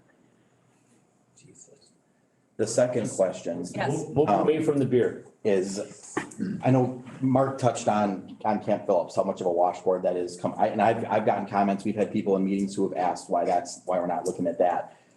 You had made some, I'm not sure how you came up with your calculations as far as how much money we're not giving to the county by keeping this open. I'm curious, if we were to close this, how much money is the county estimated missing out on that they could have used to do that project? Not to say that they would, we don't know that, but I'm just curious what that number is. I don't, Does hand up here. I guess, just to answer, I talked with the county engineer about Camp Phillips, because I basically said, what is your plan for this road? And they more or less said, we're waiting on the state to tell us when they're gonna redo the bridge over Highway 29. So I think part of that programming is, for them, unfortunately, the county, I don't think prioritizes roads necessarily in communities the same way we do. Sure. You know, I remember going to the infrastructure committee a couple of years ago, when the Camp Phillips Center project was going on, to try to get them to commit to reconstructing Camp Phillips. And the sentiment there is more or less, the village of Weston has plenty of money, you guys can rebuild our road if you want to. We're not gonna prioritize it right now. So I think that's the hard part, is when it's not our road, it's hard to get somebody else to spend their money on it. You know, even if it's in poor shape, you know, if they've got a program that says we go through the county systemically, and we're not gonna do anything until this bridge gets redone, because we don't wanna redo our road, and the state comes in and says, hey, we're redoing the on-off ramps, we're gonna widen the bridge, and now the road they just built doesn't fit what the state has, so it's kind of a goofy spot right in there with the state, the county, and then it's in our community. The cart and horse thing. Yeah. And that's very, see, now that was helpful, because I don't, how do you sell this to someone? Yeah. We've got a road that, in my opinion, is in worse shape than Schofield Ave, and we're gonna earmark funds. You're right. That's why I'm asking. That's the only reason I'm asking. Christie emailed back because we asked her, and she said the county would get an additional 119 to 132,000 a year. Times 10. Times 10, so $1.2 million. I don't know what it would cost to rebuild that. It's not the whole thing, but it's a lot of money. Mike's probably got a better idea than the rest of us as far as, what are you talking from Schofield Avenue to? So if you rebuilt it from the highway down to Ross Avenue, what do you, I mean, I'm just curious. Schofield would be plenty because Yeah, Right, Ross isn't that bad. it already got done, yeah, that rest. It's 3/4 of a mile. I mean, my guess is at 4 lanes, they're probably looking at about $3.5, $4 million right there. yeah, I figured it would be pretty comparable to what we're doing. And I know his comment too was, does it make sense for the county to invest a lot? They maybe want to look at widening the road or doing something else, he also said, we're kind of waiting to see what you guys were gonna do with Camp Phillips, if you're gonna redevelop that further or buy up houses, they don't like all the individual access points and, again, they're kind of waiting for us to buy the houses so they can take the land for the widening of the road. Basically, they don't want to put a big investment out there just to have to redo it a couple years later. So it's, Spend our money someplace. Fair point. yeah, So you locate their. I shouldn't laugh, but. yeah. I mean, that really, that's where they're stuck. It's not very neighborly. Well, No. then what we do is we just ask them either patch, and if they won't, then maybe we do. And I told And him it's that. done, after spring, okay. Didn't mean to get off subject. That's right. there. I just- That's a good question though. And sometimes I feel like that information is good for you guys to have too, so you know what else is going on. When do they think the bridge is gonna be replaced? Well, 5 years ago, I think it was in their 10-year plan. I don't know if it still is or isn't, so. When it collapses. Camp Phillips has been minimized, all the way to 52. Mm-hmm. That was gonna be such a huge artery, and now supposed to be a it's not, 4-lane now it's not an artery I anymore. think they're rethinking. Yeah, totally. Cause then what do you do? When you get to 52, then what? Left to right, what do you do? Yeah. Kristen was talking about Terry Wall and if he was putting up a $12 million building, what your developer incentives, like at what level would it be reasonable for him to ask the I think it village was for money? 20% of the total project. So he's a 20%er, okay. Well, he asked for way more than that, but we calculated what we could give him and Yeah. he wants 80%, well, he wanted 100% of the increment. Well, we're not gonna give him 100% of his generated increment because we need some for admin, we need some for public infrastructure, we need some for some of those other things to pay for in the plan, so. So he's gonna get roughly 2.5 million towards his project for a Yeah. $12 million project. Mhm. That's what he's asking, right? Right. Or did he ask Your more? calculation as far as recovering that you provide, let's put it this, way, we're not giving it to them. They're gonna have to earn the money. No, Right, it's all, it's, So, just in the last 3 months, we saw that there was a building permit for a house going up on my street for $500,000. Is it reasonable for them to ask the village to give them $100,000 or 20%? No, we can't, TIF can't support residential in a greenfield site, if it's not in a district. If it's in a district, you wouldn't. But that's my point, is that homeowners don't get the same consideration as, But would Economic. they have to meet the but-for test. Every development has to meet the but-for test. Would they be building that home if they couldn't get an incentive? We just have never, that's just not the way the tool works. Mhm. This commercial I development. understand how the tool works, I'm just saying, homeowners get to pay for their home house, but a mixed-use development where you're providing, multifamily housing, that's subsidized, but single-family homes, we can't subsidize you. Yeah, that's a good point. That's correct. that's correct. So Yeah, you're right. my other question The hardest is, part is, does this, Sorry. increase the land values along Schofield Avenue? The fact that the developer incentives, if approved, does that increase the value of land? Not if the existing development remains. can I make a quick, So, Gail, Can I what make I'm a saying comment? though, regardless of the 10, 20. You're up next, Gary. Would it enhance? I think it would enhance because it's all part of the total project, Value of the land. right? No, I don't know. Kinda asking. I guess I'm not sure what you're asking. I'm just asking, if this was approved with developer incentives, doesn't it increase the value of the land for the existing homeowner, or No. the existing landowner? No. But having no, saying that there's developer incentives out there, of course it's going to be easier to sell your land, right? Hopefully it's more appealing to a developer. Yeah. Yeah. Which if the person, everybody has a different motivation for selling. When we bought the 6 buildings in Watertown, it's 6 very different conversations. The very first person who sold was so happy to get her appraised value. She took the check and she was just relieved. The others fought tooth and nail for as much as they possibly could get.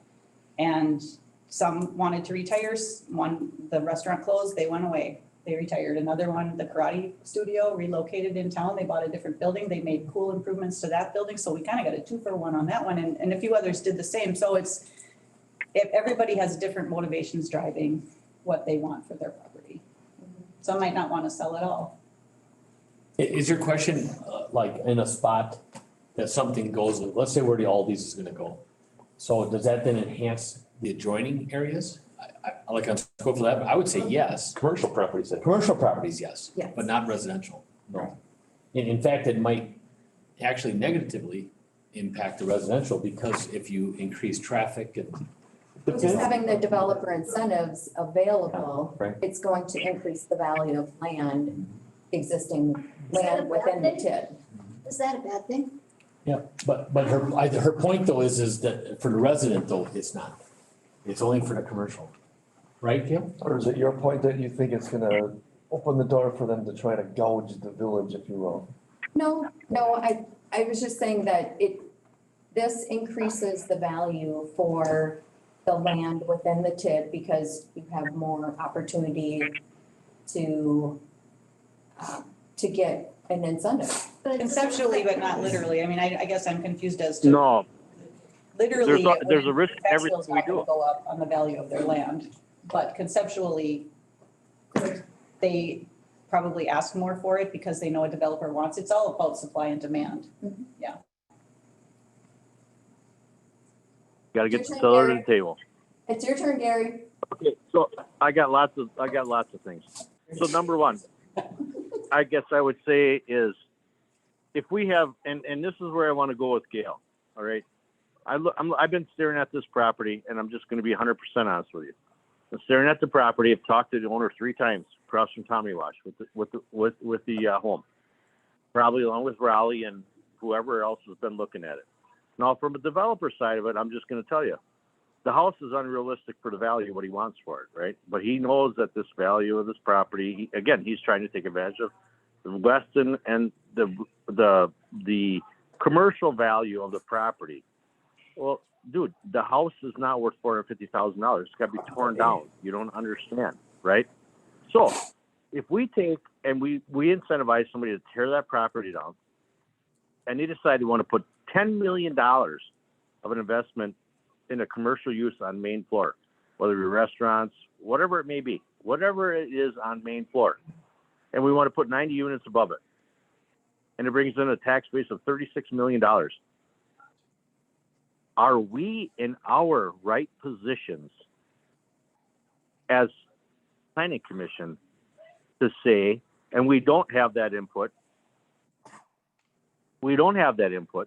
because the board does, but would we turn down, now you think about that, if he asked for 3.6 million, 10%, just 10% of $36 million project, if he asked for $3.6 million for that $36 million investment that his, excuse my French, but his gonads are on the line to fill this thing, to make it work, right? His neck is on the line. He's asking for the community to do that. But his tax base, he's not going to get the money until he pays his tax bill. Then he'll get a portion of it reimbursed back. Do you feel that we would turn that away from our community? Yes or no? And I got to ask Gail that because it's residential, 90 units above it. There's 10 million down. There's 25 up. You're going to say, no, we don't need this. And I understand your logic is because Everest has got we got to figure out how we're going to take care of these students and who's going to get paid and blah, blah, blah, blah. But eventually Everest gets whole pretty heavy when the district is done. That's 10 my years from thought, now. or that's what I would, That's 10 years that's from my now. understanding of it. Yeah, 10 years from now, you bet it is. So would you turn that, would you say, nope, let's leave that $36 million project, let's pass on it? We act as a commission and we act as a board. We don't act individually.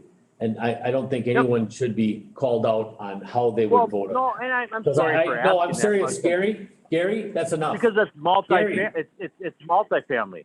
Gary, that's not what this meeting is about, is questioning individuals, okay? So I'm just gonna stop that right now. Gary, that's enough. I understand, Mark. Thank you, I thank understand you. that. I think we want to go through an exercise now and about projects in here. It's 7:30. I got meatloaf at home. I want to get home eventually tonight. So let's get into this project thing. I think we're done, right, with questions. Anybody else have any more questions? So what exercise are we talking So about? do you have the last, version of the project plan amendment that was put in the presentation last time? I just had the summary table 2 maybe. Yeah, here, I've got. Or do you have the one? I got that Word, what you had attached in the Word document.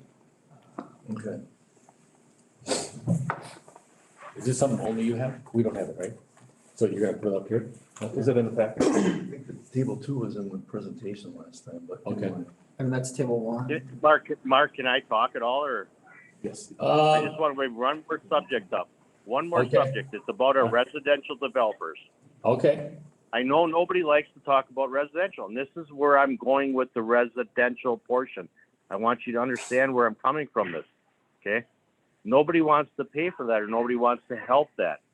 But I just want everybody on that commission to understand there is a lot of risk and responsibility when a developer comes into a project. Let's just say we take an 80-unit subdivision, and I'm going to call the TIF district off of Weston Avenue. Let's just say there's an 80-unit development or 100 units, whatever it may be. That developer has to stick $4.5 million, maybe have 80 lots in there. But he's going to bring $36 million of tax base to the community. And he's got to put all the upfront costs in it. I don't think there's enough respect or understanding of what the risk is from the developer side. That's all I'm trying to prove when I talk about Raleigh or talk about a project when I say 10 million and 25. I look at it as, what are the numbers going to do for our community? That's what I look at. And I'm not trying to pick on Gail. I was asking Gail a question when I said that. Was, would we as a planning commission, would we turn that away if he asked for 3.5 million? I question myself a lot with that, Mark, because I go, geez, that's $35 million of tax base for our community is huge. It's huge. Would we turn it down because 10 million is commercial, 35 or 25 of it is residential above that, but it's called mixed use. And we have mixed use in our program. It's available. It's there. It's part of our plan. But would we walk away from that? And that's all I question. Would we walk away from that as a team? Okay. Planning and board. Would we or not? Good question. Okay, hypothetical, so it's a good question. So several of you had mentioned that you would support the amendment if you could tweak this balance of expenditures, right? I'm gonna go to the table 1, Michael. So we wanted to say, So if I could just, not to catch up, but, so table 2, right now, all we included was the $3.5 million for Smithfield Avenue reconstruction, $750,000 for a purchase of property, which is the last project down there. And then in table 2, another $2.75 million for development incentives. That was to reflect the input we had from the previous meeting, the meeting before we had this up, that we wanted to match development incentives with infrastructure. It took out the water treatment plant, which was in the original thing, so we had We had already made some things, or taken some things out of there. And it's still, certainly, this is open for discussion, this is what we're looking for, the input, so go back up to the table.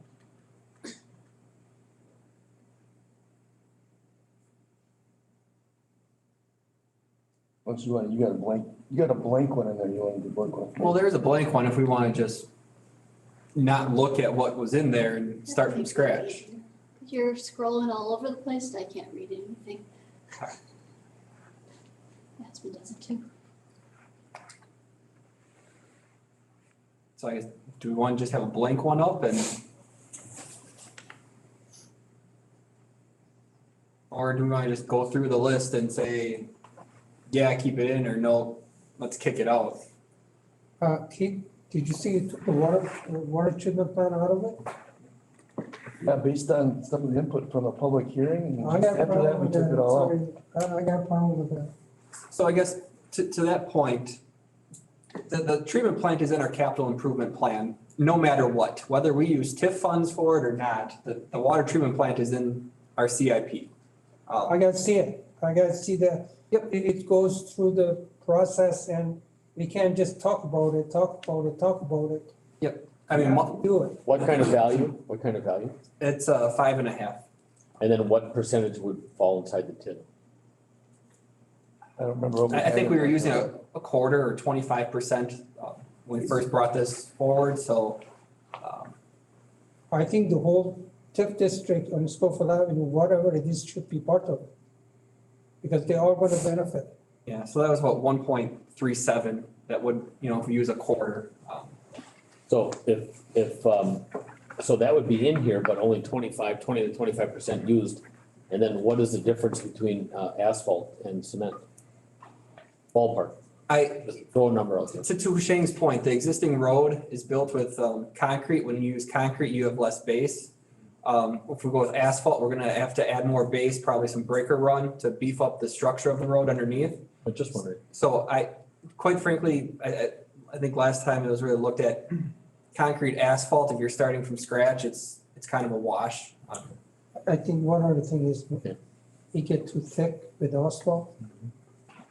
And it is not economical. But with the concrete, you can make it thinner. 6, 8 inch concrete will do the job. So, Asphalt maybe 12 inches. yep. So over time, then if we'd have a savings on maintenance and pull all the water and all the grass out of that median from Birch all the way to Normandy, I think that would make sense.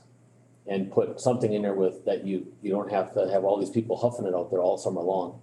And, we got water all over the place. Sure, so like a turf or It's turf or pavement, rock something, or yeah. anything that does not put maintenance on it. Green colored concrete. Because nobody is calculating that cost, and we have Riverside helping us cut the grass, because we don't have enough people to cut the grass. Those are all things that we don't even look at, that are ongoing costs. That would be then a savings, then to do that. I think it's a beautiful road. I don't care what anybody says. But I think the maintenance is insane.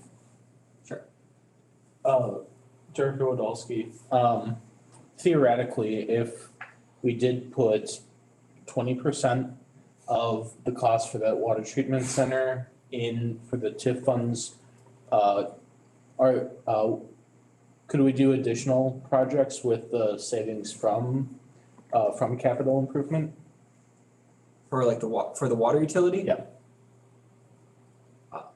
There'd be funds, I guess, freed up. I mean, it might be less borrowing on a future project or a lower rate, but. That would be the benefit, is probably lower rate, it'll be a contributed property. You gotta remember, you can't use all your reserve money either. Yeah. You said the water treatment plant is in the capital improvement plan, so it's gonna happen one way or the other. You're correct. 2020, what are we in, 22? 24 likely, after wells 7 and 8 get built, which hopefully will be later this year. We need those wells up and running before we can take 2 wells offline to put in a treatment plant. And to that same question, all of us who own homes in the village, we all pay a water bill. And everybody, all those commercial properties in the TIF pay a water bill. Oh, correct, okay, I stand corrected, thank you. But my point being, anybody who pays to the, why can't we just let the water utility pay for that? We can, and Why, that's why why do we we need to took, pull funds out of TIF for that? that's why we took it out of here. It wasn't worth arguing, but, so. Well, I was just asking because someone else had mentioned that, so that's, Just a comment, having been around a while, we have historically pinched our water utility. We have not charged sufficient to pay for infrastructure, debt, and improvements. And every time we go for a rate increase, there's such a long time between those rate increases, it's sticker shock. I mean, if we were being prudent about it, it would, a little bit increments, smaller increments, and the PSC has to agree to what we charge. And the PSC has said we have not been charging enough. So, yeah. I think Greg made the same comments last summer when those bonds were issued. I just remember that coming up, that we were not being up to snuff as far as what our cash flows could be. When you do that though, people that are on the water utility and sewer, oh my God, my water bill went up $20 in 4 months.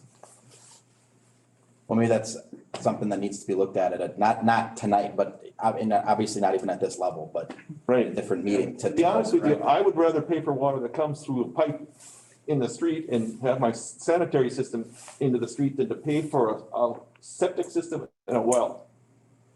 Granted, it's not 100% guaranteed, but I can tell you when your sewage won't go away and you can't get clean water out of your faucet, then it's a disaster. And I guess, so I guess besides that, this is about TIF 2, so we can talk about the water utility another day. Unless you have other questions. So what, Good point. what do we want to focus on in this? I mean, I guess we can give you our thoughts as staff based on what we heard, or go around the room as to what you. Well, I think Just the wanna biggest have thing we it here heard or what? tonight is development. So what is earmarked to help person developer? What did you say it was? To what? $750,000 for purchase of property and preparation of. Well, we wouldn't actually purchase property, would we? Potentially that. You might need to. Oh, might need to, If you okay. call out acquisition in the plan, then that allows you to do it. You don't have to do it. I think one of the meetings, I know Roy was talking about this on, and I think it was Roy and Joe talking about, 50 or 75,000 to raise a building. Some of the buildings are out. Hushain mentioned how much per Or cubic yard Hushain, it is. okay. What was that? So, Demolition, cubic yard cost. Oh, it's about, depend upon, but they run between 30 cents per cubic feet Yeah. to, I would say, 75 cents. so, if we have, what did you say, 750? Yep. And that's also including purchasing. Plus any contamination. And If you have think about the Pennzoil site that Gary was talking about earlier. I mean, if we want to get serious about this area, I was thinking 2.5 million at least for that. Isn't there incentive money? I thought I saw that in there. So then there's then the 2.75, so it's 3.5 million total between that land acquisition, site remediation, and then the development incentives. So we matched the total. So just come down, let's see what's in that gray. What are the parasites on those other squares? I can't help it. I just, amendment number 191. Okay. All right. So right now, if we had no development, we could spend 4.25 on infrastructure, 2.75 on development incentives, plus the other. Is that correct? Does that come out to, I think you had said that it was like $7 million that we could expend if there was no development, correct? Yeah, I think, Greg. Okay. Over the remaining life of the district. So- That's money that builds up over time, so you're not gonna be able to Okay. expend that amount. You might have to borrow for some of that because you Sure. have all that cash. Right, so that 723 there, that we all think is high, but that's also a portion of wages. That's just switched over from general into here just because. And it's all the consultants, And right? What? so to kind of go back to Roy's question, in terms of marketing sites, I talked to you about this, Mark. I Yeah. guess it is not in the staff's forte. Right. So No, I no, believe no. that we need to be partnering with somebody like Yep. firm like I- Kristen's. Absolutely. And there has to be some kind of provision for that, for, that type of a expense in there. So So what is that? It's What is that? number? financing, it's whatever, but So what is that number? What is which number? What, I mean, so if, I'm trying to just put some I would numbers in put, my I would head. put it in that category. General It would be in the administration. administrative. Right. 9 years left, right? Chris, and just to be real blunt, what would it take for somebody in your capacity to do that? I'm just saying, is it Yeah. 300 grand, No, 200 grand, 100 grand? No, over the course of time though, aren't we talking 9 years or not? Or 3 years? well. Are we talking a burst You or? gotta have it, You want to front load your, I mean, you're Yeah, gonna want to so aggressively first. market as fast as you can and aggressively as you can to get the development in there so you can capture the increment over the remaining life of the district. You also have to have incentives for the person that's doing your marketing. When they do So- well, they get compensated for it. So ballpark, what, 3 years, 4 years plan? What? How? That's probably realistic, 3 to 4 years. So 3 to 4 years, it would be the time element, and now let's throw just a ballpark number. we're not holding you to it. No, 50, 75 a year, what? Sure. In there? I mean, no, really? But it ain't 100 or 125? No, Okay, no. so, because I think you said 3 or 4, and you said no, so I think 50, 75 in that range. But it's not based on, is it based on performance, or is it based on workload, or just based on the 3-year? You know, So there's gonna be a component of ramp up marketing that's gonna be, certainly you can structure it however you want. I don't know who you'll get to do this work. I'm trying to think. I am a realtor Yep. in Wisconsin. I am a licensed realtor, so,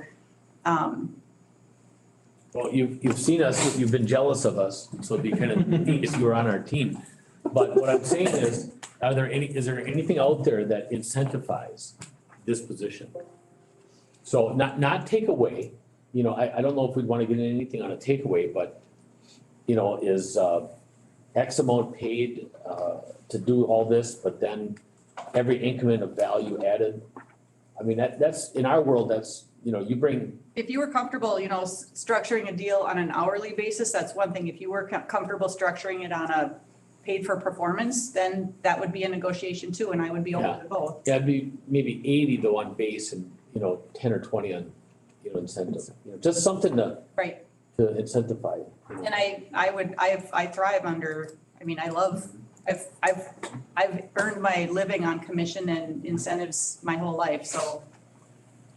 All right, so then, does somebody have a speech here or what? On how this works? Yeah, you, go ahead. I just want to remind everyone that we can move forward with this and agree on this. We keep talking about, if we keep it open 10 years, but if we open it, let it go for 3 years and we say we're done, the planning commission can recommend that the village board close this thing. Oh, I mean, just, Another we're thing I learned talking tonight. about I learned like 4 or 5 things. these years left. Well, if there's nothing in 2 years, we need to close it. Right. We can approve everything we want, but if the development doesn't come, we got nothing. We're not However, closed. if the development does come, you want to keep it open as long as you can, Right. because of the increment to pay off any incentives that you committed to. Okay. And I believe, isn't there something about the fact that we don't have a commitment to spend funds? No. We At a don't. certain point, we're done. There's an expenditure period, so Right. you have to commit to all of your expenses by. You can pay for it after that deadline, but you can't do anything more That is correct. after that It's deadline. 4 years, 2026. 2026. Could we make our development incentives priority number 1 over infrastructure projects? Yes,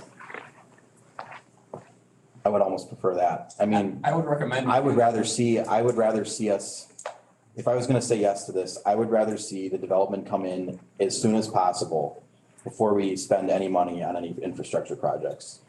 So, That's just my 2 cents. the board director is commenting on that, but this is more of a TID plan amendment, or TID plan structure thing. Is this common to do things like this in a project plan? Or is this just something left to the policy of the board, or what would be would we want to define that, or should we define that in the project plan amendment? In terms of a prioritization, Yeah, you certainly can. Yeah. I mean, you can then also change the priorities, but if you want to say this is our priorities, yes, you could be that specific. And I guess I say yes to that just because if there is developments that occur, it may change the traffic patterns, it may change turn lanes, it may change how that road functions, and it'd be silly to rebuild the road and then a year later, be like, oh man, now we need to cut it open and put a turn lane here and, you know, that water service now needs to be upgraded, so we're cutting it open again, so. And if That was something that- Example of that, go to go to County Highway U and take a look at what happened there, because that's exactly what's going on. Is they developed the whole road, did all the infrastructure, now they're just gonna start to develop it. Oh, first thing that happened, hey, we need another access point. Yeah. The very first thing, boom. That was, So now they gotta it's gonna cost them, I forget what it was, but it's not a tiny number. that very point was Yeah. brought up at a couple of our meetings, that it's kind of a horse and cart thing, because, you never know what's gonna come in. Mr. Cronin? So alternatively, if we prioritize development incentives and development doesn't come, what does that mean? Does that mean we can still expend money on the infrastructure, or is that it? Is it, we close it? No, that's the issue that the public has an issue with, is that you can move it around. You know, so it's like the only place I've ever seen it is here in the government type stuff. Well, you've already generated the increment of 7 Right. million. And if no business came in and no development came, you would still have that. So we don't have to earmark, so if something like what Steve said, if something didn't happen, or if something changed with Schofield Avenue, and there was still money available, and now we've got a monster grant from the state, and Schofield wants to jump in, and we wanna partner with them on those 2 roundabouts on Ross it's inside this tip. That's possible without naming it in this project. Those were taken out, no, They've been taken out. We would need to put the project back in. Okay. Those aren't listed in here. All right, now I'm back to square one. So if something doesn't happen, am I misunderstanding this, that we can move stuff around once the amendment is approved, or am I? Only if it's in the amendment. Oh, okay. Within the So I- categories. The categories were important, that Kristen said categories. You want to come up Categories. with the categories. The money, Okay, wait, no. I almost feel like you guys are teasing me. So if the category is infrastructure on roads, and we have projects in roads, but we don't do Birch intersection, can we slide that money over to Alderson and Ross? Let Kristen answer. Okay, Assuming that project's listed in the plan, I don't think. So if you've listed these possible infrastructure projects, Schofield Avenue, Birch, the intersection at Birch. you have to list, okay. You can list them. And that's why we were trying to do it initially on the first time. Yeah. So, okay, so then on the development side, do we have to list each property? No. We think, why not? How do you know? You don't know. That's I the know thing. what's in there. You know how hard it is to do a TIF plan for 27 years? When Okay. you're starting at the beginning and you have to think, what could we possibly want? And here's an example, in the TIF 5 in Wausau, they added a spec building in there. They didn't know if they were gonna build a spec building or not. Nobody had a vision for that, but they included it. They included marketing, they included possible loan fund, creating a loan fund. They included all this stuff because who knew? And then it became possible for us to build the Wausau Business Incubator on 72nd Avenue because we had included spec building. So we built a building because we had the forethought to think about that. And that's where you have to put it all in there, because you might not spend the money, but if you don't put it in there, then you can't. You can amend the plan up to 4 times, but it's general TID planning practice, and this is widely accepted by joint review boards around the state. You know, if you're starting with a new district, you're going to somewhat overplan because you don't know exactly what's going to happen over the life of that district.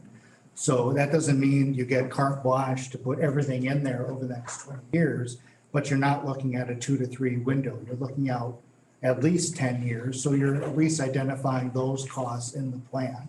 And then if things change, you go back and amend it. But I think, people understand, the other taxing jurisdictions understand, you're trying to plan ahead because things are going to change. You may think you're going to do this road project. Development happens in a different part of the district. You're going to do that other road project instead. So you put several different options in there and then you choose depending on how development goes. But where the management comes in from the municipality standpoint, if you have those 2 road projects and you do both of them and the development only happens in one place, Guess who foots the bill? The village foots the bill. Those other taxing jurisdictions aren't there to bail you out. They're only there to help pay if the increment's there. So I mean, you can put costs in the plan that may seem more expansive than what you intend to do. It's to give you flexibility, but you're only incurring that financial risk if you do it and the development's not there, because then you're gonna have to make it up through other village sources. Mr. Cronin.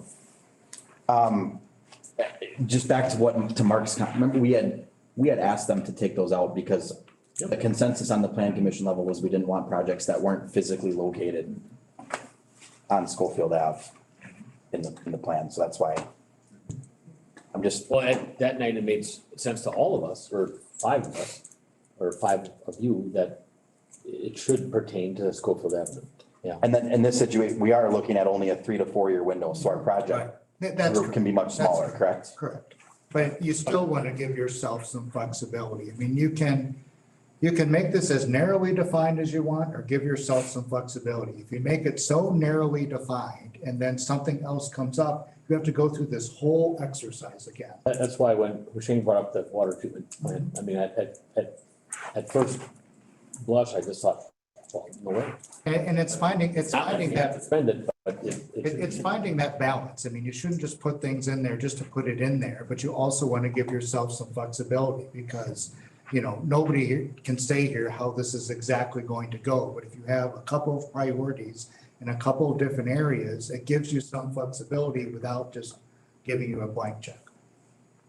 So when you say no one knows on which way it's gonna go, meaning the project's Meaning, finished? as you're talking about certain infrastructure projects, you asked about incentives. So you're past the amendment being approved? Yeah, it's just about, it's, you know, all you have to identify is development incentives, how you choose to deploy that, whether that's for new development, whether that's for investment in existing properties. It's all a development incentive. So it gives you that flexibility to do that. Right. It's true, you wouldn't even have to call out acquisition and demolition, because if you, I guess that If it's by the depends. village. That's correct. If Yeah. the village is acquiring the land, you have to call out land acquisition.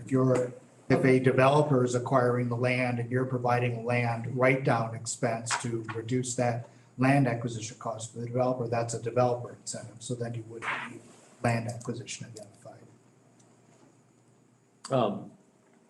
Roy, I'm gonna call you out. Where are you now? Where are you now? Are you, Oh, I'm sorry. Some of the, I can see it along, I can see you right there, you're. So if, you know, hearing what you heard, what we all heard tonight, you were kind of a yes, if. So if that development side was there and some of the things that are important to you were there, which way are you leaning? I would be in favor of it then. Yeah, so. I feel like. So I think what we're looking for is direction tonight, and I'm not a voter and neither is Husheng. I believe all 7 will vote. I don't think there's enough, I don't think it's gonna get overturned. I mean, actually, right now, it's actually a 5-2, right now. So actually, it's not, it can't be voted on tonight. Right. What I'm saying is thing that that, what do you tell staff to do tonight? Are you assuming everyone else is gonna vote the same? I mean, I voted no before, but I would. I think I've got a really good feel on this. I mean, I think you're leaning, I don't wanna put, you're. Well, no, so what are you saying? Are you saying that if we were to vote, you don't think this is? We're not gonna vote tonight, but we have to give direction to staff. We have to What have do for Monday night. we need, Correct. as far as I'm concerned, we need a definitive motion or consensus by the plan commission to go one direction or the other. Yeah. At least that's my understanding of what. that's what our goal was tonight. To put forward a project plan amendment that would be taken to public hearing. And we do have a deadline. Right, so What, my meatloaf? What do you mean? Yeah, I know that, yeah, okay. I'm just curious. What have Meatloaf. What have you as the staff, have you had any further input from the public? I mean, if we take this to public hearing, at this point, what do you think the comments from the public are gonna be? Same as last time, because they're gonna get the same group. Yeah, it's If you don't like TIF, you don't like TIF. We can't make them love Well, development. I understand that. I'm just, That's what I'm at. They wanted, what you want is for them to trust you. I mean, you're gonna. That's one of the problems. that's a tough one. I mean, like the building, you know, no one was actually there for it. Now, I can walk around the community now actually, quite a few actually say we had to do something. You know, could have we done it differently? Well, we're past that. You know, but Can I, for an example of a contentious, so we created a TIF district in Pulaski. It was a downtown redevelopment district. And in order to create a district, 51% of the district has to be labeled blighted. And the property owners get a letter. Like, How much percent? they bristle at 50? blighted, the word blighted is not a Right. very good. Right, so they, 51% has to be declared blighted, and they got a letter, and they came with pitchforks and daggers and fire and brimstone and everything, and the plan commission still approved it because they knew it was the right thing to do. And none of the people's property taxes went up, and none of their worst fears came to true. And that TIF district in Pulaski was hailed by the Joint Review Board as being the most realistic and reasonable TIF plan that they've ever approved. In the Joint Review Board in Pulaski has Brown County, the technical college there, is it Lakeshore, whatever's up there in Green Bay, and this Pulaski School District. And it was, even though all the people in the audience were screaming, they were misinformed, but the Plan Commission was educated and knew what they were doing, and they voted for it, and it passed. So I'm just saying, I'm not saying don't be afraid of the public, but you've taken the time, and a lot of time. You guys have worked tirelessly, more than most plan commissions care. You have invested the time and energy to learn about this and to understand it, and my hats are off to you. But if you think it's the best thing to do for the community, you might not have a chance to educate every voter that comes to that meeting, but you have been educated. I really don't like this feeling that if we're not in agreement with doing this, that we're not educated enough. I actually resent that. Well, no, I'm saying you've taken the time to learn about it. You can. We are. I said on TID 1, but a lot goes down to, when TID 1 was originally done. I was the member at large. Now, my point being is that there is a lot of trust that goes along with this. So you have to have the trust that the use of this fund is going to be, the monies that are coming in are actually going to be as beneficial. And I don't see that at all out there. I can't even get a sidewalk corrected on TID 1, so I'm sitting here, do I think that they're going to follow through on this, or that the staff is going to do it and it's going to be done correctly? I don't have that confidence. I'm sorry. I just can't say, here's $8 million of walking around money. Right. Go build a building or help somebody build a building. I don't see that. Right, but I'm saying you've taken the time to learn about it. Right. But you still gotta have the confidence that the use of the money is gonna be there. Correct use of the money. Yeah, and Mark, I'm still here. Can I ask a question though of Steve? Steve, can you please, and just have an open mind here when I ask this question is, number one is, we have not been educated by and I'm not saying staff is uneducated, right? Staff has not done a TIF district or been involved enough to educate us as planning commission or the board. And I don't think any one of us on this whole team, right, is educated enough that we've had the time to ingest like what Kristen has done tonight, which is good for all of us, right? So the question is do you think if we had the time to educate our community about this, that we would have struggles with this if we actually had true facts on dollar amounts and what we could do moving forward, whether if we shut it down now, moving forward, what we could do, and then if whether or not, and this is where I struggle with this, and I think some of our planning commission members and some of our board members may have, is we've taken a strong line, and I'm going to bring up some past. Zuliger may have been wishy-washy, whatever anybody has to say. Zuliger's done a great job, and that was during the whole era of the Sand and Weston, and with you, Christine, saying we were jealous as Wausau. He pulled a lot of people there, but we also, in the same token, and I drive through our business park and I go, I don't think any building looks terrible. We didn't have the requirements. Sometimes he would say to Jen, and that was offensive sometimes as a planner for Jen to listen to him say, hey, this is my game. I'm going to bring them in here. You don't follow the rules. These are my rules, and this is how it's going to go. You stay out of it, right? That's not what we're asking to be done. But I think moving forward, we need some kind of regulations.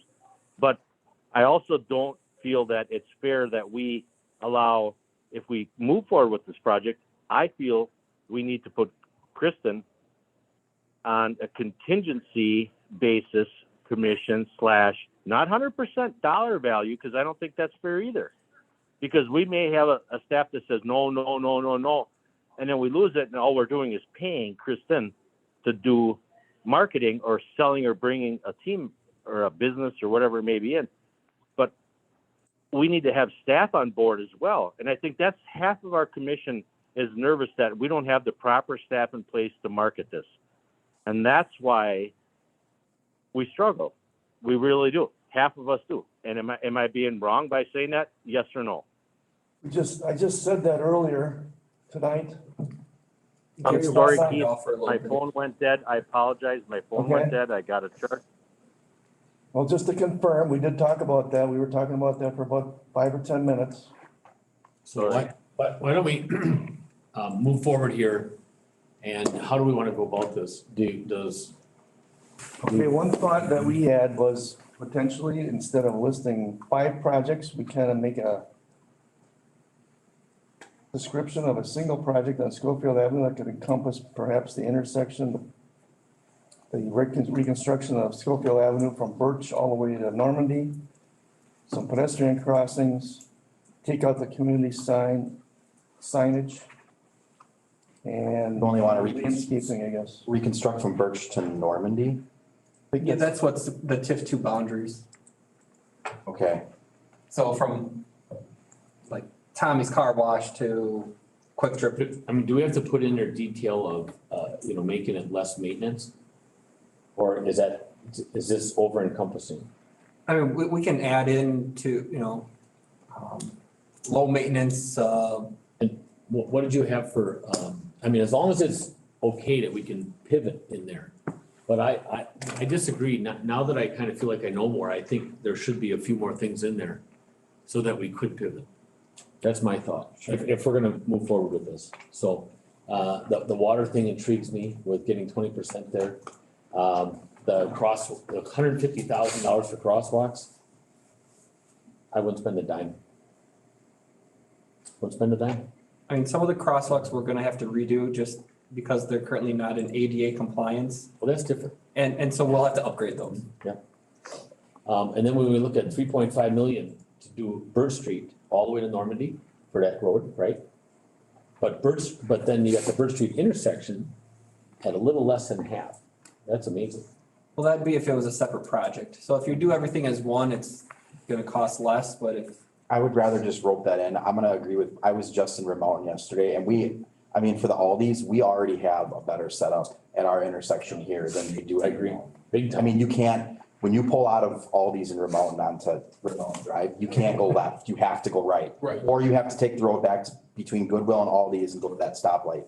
Our setup is already better. Yeah. It is. The main thing there is turn lanes, we got right lanes coming off. we don't have a dedicated left turn lane. But they don't really at that intersection either. They have lines painted. On Birch, we don't. Yeah, but you got 2 lanes on Birch. You got a right lane and a straight lane. It's kind of, you have the slip lane, kind of the yield right turn, and then you have a through / left turn lane. But they don't have one either. They have lines painted and looking at I haven't been out there with a tape measure, but I would stand to say that the pavement there is already set up that if we added some paint to it, it would look exactly the same. Yeah, the main thing is to get the signal lights to function that way, so it'd be new loop detectors and things under the pavement so that you would be able to trip a left turn arrow if you had it too. I just don't have. If we don't want to worry about that right now. I just don't have issues at Birch ever. And I know, and I'll throw in Aldi's, and that's one of the busiest quick trips around. So I don't know what's gonna go at the lane northwest, who knows? But, yeah. So but maybe ultimately, all we say Michael, Mark, Steve, you guys have brought up awesome comments, absolutely awesome. But I think we're at the point where staff has heard enough from us tonight. I think staff's responsibility should be to bring a project that we they've heard us enough, right? They've heard us, and Kristen has educated us. Now staff needs to bring a project that we feel, or they feel, that we would agree upon and move forward, right? Is that where we're at? That's where we've struggled to this point. We wanna make sure we get in here what the planning commission wants. And I think we Well, have to. and Keith, you guys, it's your job, and I'm not being rude when I say this, but it's your job to listen to what the planning commission is talking about, every one of us, and the board, right? And you guys, whether it's on your honey-do list or not, it's gotta go away or else it's gonna get turned down. So you got. We have a list there's of projects that we another want to run through and just do a quick, like, Yeah. yes, no, to add them into the plan. I mean, would that, Yeah, I think it's a Would that great speed idea. this up? Let's Yes, go for it. that'd be great. Go. I think that's the Somebody go. plan commission. Somebody go. Tonight here. So reconstruction of Schofield Ave from Birch to Normandy. Leave it in, right? Or take it out? I would leave it in, except I wouldn't put it as, I'd say leave it in, change the priority. Yeah. I want development incentives priority 1. That's my 2 cents. You know, another compromise, lower the dollar amount that TIF can spend on it and the rest has to come out of general fund. general fund. Oh, there we go. That's a good idea too. And lower the. Didn't we, I mean, just compromise there. Half and half. Right. I mean, you wanna hey, say- Lauren, can I ask, Lauren, Go can you ahead. do a roll call enough to just ask people to vote yes or no and then do a roll call so everybody I knows? think if and you goes through every object, say question something. and be done with it. We don't need to do a roll call. You're talking about a motion by consensus. You can do that, but I think everybody needs to have their input first, and if somebody objects to that, then you have to have a formal motion. Yeah. But I don't see a problem with us going through this and saying, hey, well, let's make this one half and So half. let's not worry about the dollar amount first. We can do that in the table following. Correct. So Let's just do a straw poll to see who wants what projects in here. And then leave it at that and let staff do what they need to do with priorities and everything. Well, okay, I'll take okay, project 1, in or out? In, And In. But lower priority. lower priority. More priority and less money, I'd be open to that too. half and half? Well, so the table 2 has the costs and how we want to distribute that. So I guess that's where we can talk about the Let's costs. do table 1 first. So let's just try to get the project list first. Okay, I would say, I'm hearing, not first priority, second, correct? Correct. Is that, second. am I hearing that correct? Mike, this is your time to shine. If you want to change your mind, you need to educate us on why. Tell us, this is your time. I mean, the priority, I think as we talked, it's, you know, if the priority is to get development, I agree. We should be incentivizing people to develop the road, and then if we need to pay for it somehow else later, we do that. I think Michael is flexible enough in his planning that he can change bases. I mean, Not easily, but he's good at it. a lot of these projects are gonna be in our capital improvement plan, so. Somewhere. So, yeah, probably, you know, within the next 5 to 10 years, these projects are gonna be there. I would say rope items 1 and 2 into one item. Birch Okay. Street intersection and Schofield Ave, done. Priority 2, and then however you want to work it out with funding. So that's at 5 now, so, let's just start with development. That's gonna be priority 1. What is it, 3 million then? 3? I said priority 2 on Schofield Ave. No, development. Saying Oh. that Development So maybe we incentives. should do table 2 first. We're jumping around. No, I think we gotta go top to bottom. But Okay, this is sorry. where being hung up is on the cost. Yeah, I know. So do we have a number, a total here's number the that we get to use? So here's the total infrastructure proposed in table 1.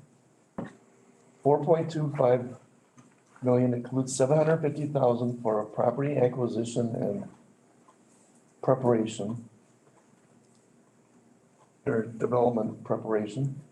And then 2.75 million is the development incentive. So in essence, we equalized the amounts being dedicated to infrastructure and to development incentives based on the input from one of the last plan commission meetings.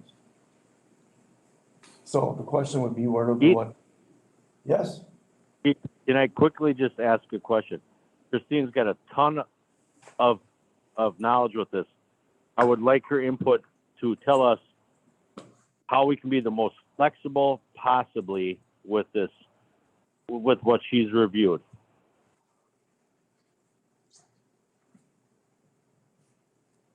Christine, can you comment on that or not? I'm thinking, You've had time to review it, haven't you? I have, yeah, and I think that what in this table is really as flexible as you can possibly get, because you have infrastructure, you have development incentives, you have your 4 buckets, you know, general, so admin and financing costs. I think one of the things that hasn't been mentioned in this, Michael, is if we're gonna finance half of the street project, those two that are listed, the first two on the previous chart, together they're $5 million, right? Correct, yeah. And there was been talk about, well, maybe we could just finance half to the general fund and half to the TID. And this has not been adjusted for that, correct? No, we haven't adjusted this table, but I guess that's where, you know, if you say there's only $2 million for infrastructure and the other 4.5, 5 million is incentives, that changes how we allocate those costs then on those projects to the TID. That's right, yeah. I'm thinking more about reducing the overall funds that we're gonna expend.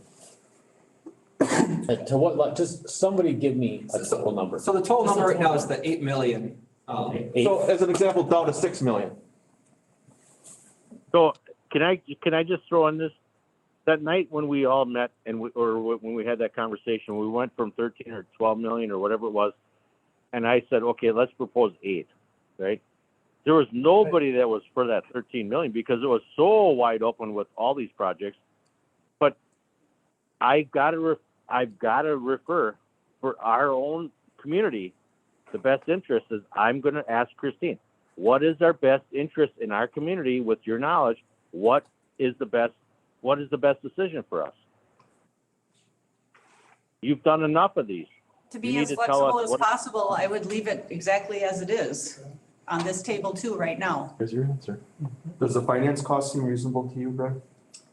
Yeah, I mean, well, I mean, it depends on if you're gonna wind up borrowing for any of these funds, but I mean, I agree. I mean, the way the plan was written previously is that it identified these general categories of expenditures. You identify dollar amounts that could be funded, and you have the flexibility to, you know, work within that total dollar amount to potentially spend more on incentives and less on infrastructure. I mean, that's the way the plan was. But once you create the pot for development incentives, you can't move that into infrastructure. You can if you write the plan that way, sure. Oh, So we can write the plan so that the money can't be, yep. So Kristen, you said 2, which was 5850, right? Did you say table 2? Am I reading that right? This table that we have, So 1, 2. no, the whole table is, It's called table 2. this is called the whole table. So you're actually saying 13.9. Yes, Okay. because I agree with that. Yeah, I mean, if we're not locked into spending it, then I say absolutely as much option as you can have. And you're not. As much flexibility. You could 2 or 3 years from now close this TID in. Yep, that's what I mean. Right? I mean, I feel like I understand this way better than I did 4 or 5 months ago. And, Thank you. and if I stick around, I got a loud voice, so. You have the discretion in terms of how much flexibility you want to give yourself and how restrictive you want to make on yourself. I mean, you can make it very restrictive that says, you know, you can only spend $2,750,000 on development incentives and only so much on roads. You can be that specific. I think we But- should be that specific. I think this needs to have an emphasis Yes. on development.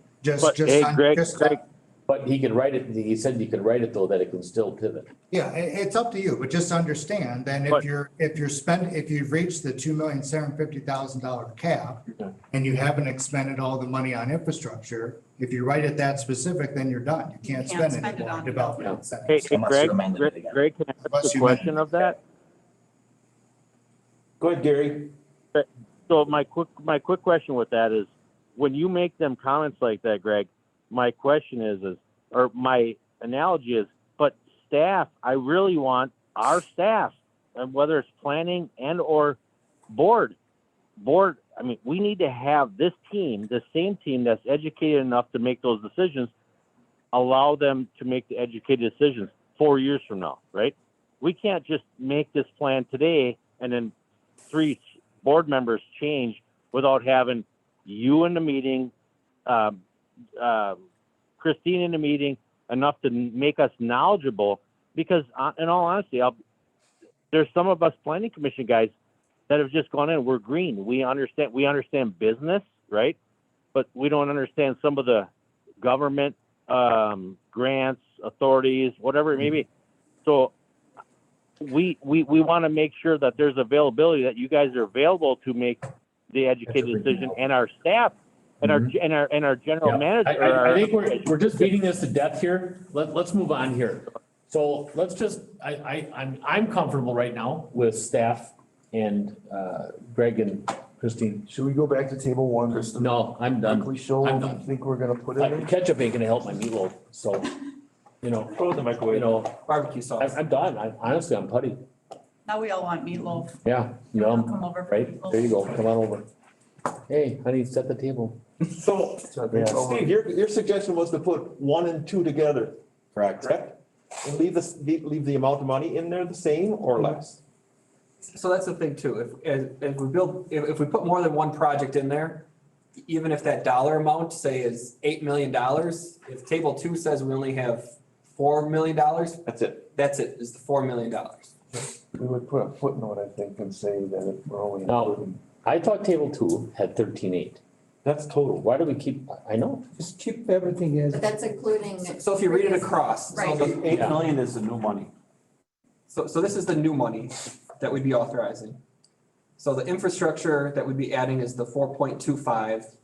We'd be adding 2.75 for development incentives, 723 for general administrative, and the 360 for the I'm plan. gonna ask this one more time. Yep. One more time. When Kristen said, leave it alone, I asked her specifically 13,934, right? Yes, but yes, you already have expended 5 million, 5.8 million. So if you add the new amended amount of total of 8, you will have a total amended cost of Did not know that. 13.9. Did not know that. That's why I'm concerned about the financing costs. I just don't Did not know know if that. that's high enough in there because I think rates are around 2% or so. I mean, we'll have to adjust it. I mean, Yeah, if I just would read But if that you don't gray have to area up borrow there, I would understand it, Plan but on I didn't. borrowing, if you're looking at Wow. incentives, right now the fund balance is approximately $800,000. We got money in there, we could go purchase the property if we want. Is 3 million in incentives enough? So that first meeting we had, when everyone was thinking 13, it really wasn't 13, it was 8. So we originally, It was 13. originally there was a bigger number Like 20%. in column 3. Okay. Originally 13 million was in I there. think you could sell 20% The to. total is even more. Based on the input we had from. Around you? Your I don't know, neighbors? I would pump this, I would the development up a little bit to like 3.5. That's just me. Fortunately, that's up to the board. I think the 8 million can be supported right now the way it is, without assuming that our increment doesn't change. So remember, the Done. 4.25 million includes the 750,000 for the So site. let's do 8, let's do the 8083, make it flexible, so we can pivot, like Greg said. And what's more to say? Do we want anything off of Schofield Ave added back in, or do we want just Schofield Ave as the one project? I would say just Schofield Ave. I think that's, I think if we add other projects, we're gonna confuse the issue and we're gonna bring up the issue again. Why are we spending stuff that's not on Schofield Avenue? You know, We may understand it. I'm fine on the water and I'm fine on those 2 roundabouts. So we want to add the treatment plant and. Nope, that's just my opinion. Okay. That's not everybody else. So if we want to do a vote on And it. commission decision. Yeah, and I'm not on planning. So I'm just trying to figure out what do we want to bring? I think we're good. You think we're good? Okay. That's what I get. 3, 4, 5, 6. We're missing Joe. Oh, I am in. So I'm in. I get to vote. I'm an alternate. You can vote. no, you are. He can't vote, he owns land on Schofield Avenue, he can't vote. All right. What are we doing? Voting Just or? make one quick comment. In reconsidering what Hushain said in regards to water quality, we don't have a funding mechanism right now. We do have. Well, not as it stands right now. It's not in that plan, and nor do we have any money coming from the utilities to pay for it. It's in the utility. So Monday we'll talk about capital improvement plan, and public works. And that shows the treatment plant in there is a 2024 project. It shows Schofield Avenue in there is a 25 project. So I guess that's the other point is whether or not there's TIF money, these projects are in the plan because they're gonna need to be done. There was a study that was done, I can't remember, it was like last summer or spring. There was a woman here that was talking about the different wells. Oh, yeah, our water master plan. Right, and it's big dollars. And the utility is gonna have to absorb that. Sure. So the rates are gonna be changing at some point, but I think our rates are lower than where they should be. I'm at the point, I would say Schofield Ave, developer incentives, done. Cool. That's where I'm at with it. Okay, right? You'll have included. I'm good, yeah, understanding where we are in utilities, I'm good, yes. Gail? I'm- I have no problem. Mr. Rydell? I still hope that we have some details worked out for the incentives. But I'm hesitant about that to a certain degree, but. I understand your apprehension, but I think we're not gonna be able to get that much detail on it. Okay. I'm an alternate, I get the vote, so you haven't come in. Okay. I would do a portion of the water and I would do just what I've said, and I'd do the 2 roundabouts. Do we need to make a motion on it, or do you Nope, have we can't. I don't believe we can. We can't. Where? Make a motion. Where can we? Says it's discussion and direction? Yeah. It does not say action. Action? I don't see It action. doesn't have to say action. You can take action on any item on the agenda. You can take action. Well, I think just by what we've done just now, We just did. tells you We just did. the will of the. So the plan commission supports project plan you put forward and scheduling a public hearing. I think so, that's the feeling I got, even though it was not a formal motion. There will be a formal motion on Monday, correct? The public hearing won't be on Monday, will it? No, it can't be. That's in April. Yeah. Because we have to, there's No, public excuse me, March, deadlines and March. notification and all that. Where are we gonna have it? Let's have that Raz's. Yeah, that might be better. Great idea. Let's serve hamburgers. And here, Most Can we likely- please make sure that Christine is there for that? I'm sorry? Can we please make sure Christine is there for a public meeting? We can't answer a lot of those. She might be Well, there if for we're, 45 if we're minutes.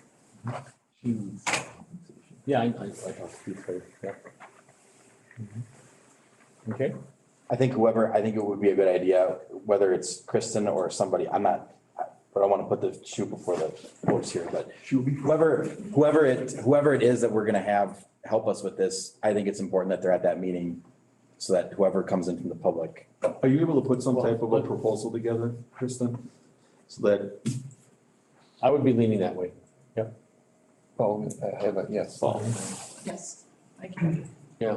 However, I mean, it has to go through our approval process. however you're comfortable with it, that it, for maybe a first phase and then getting to the board or something, I don't know how I you. would just add, we all wanted an incentive component, right? No, not yet. not yet for Yeah. that, but I'm just Yep, saying, thank she's got a conversation, she happens to be up here right now, but thank you, Mumpers.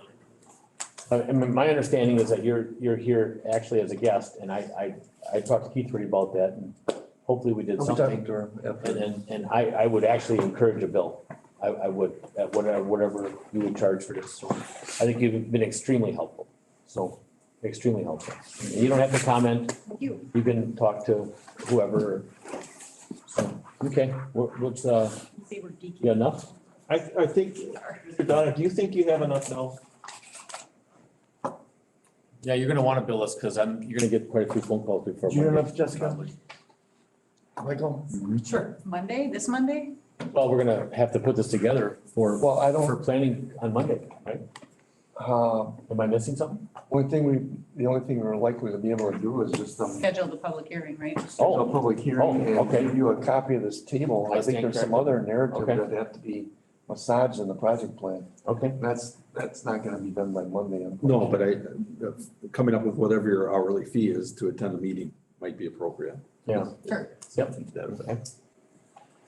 I think she's already given us the proposal on that, so I'll talk to her about that. And a dinner at Tyne or something, or wherever you're going, so, or your room, whatever, so. Staying at my son's house, so. Oh, okay. He's there. Oh, that's right, you said that. I think it was meatloaf.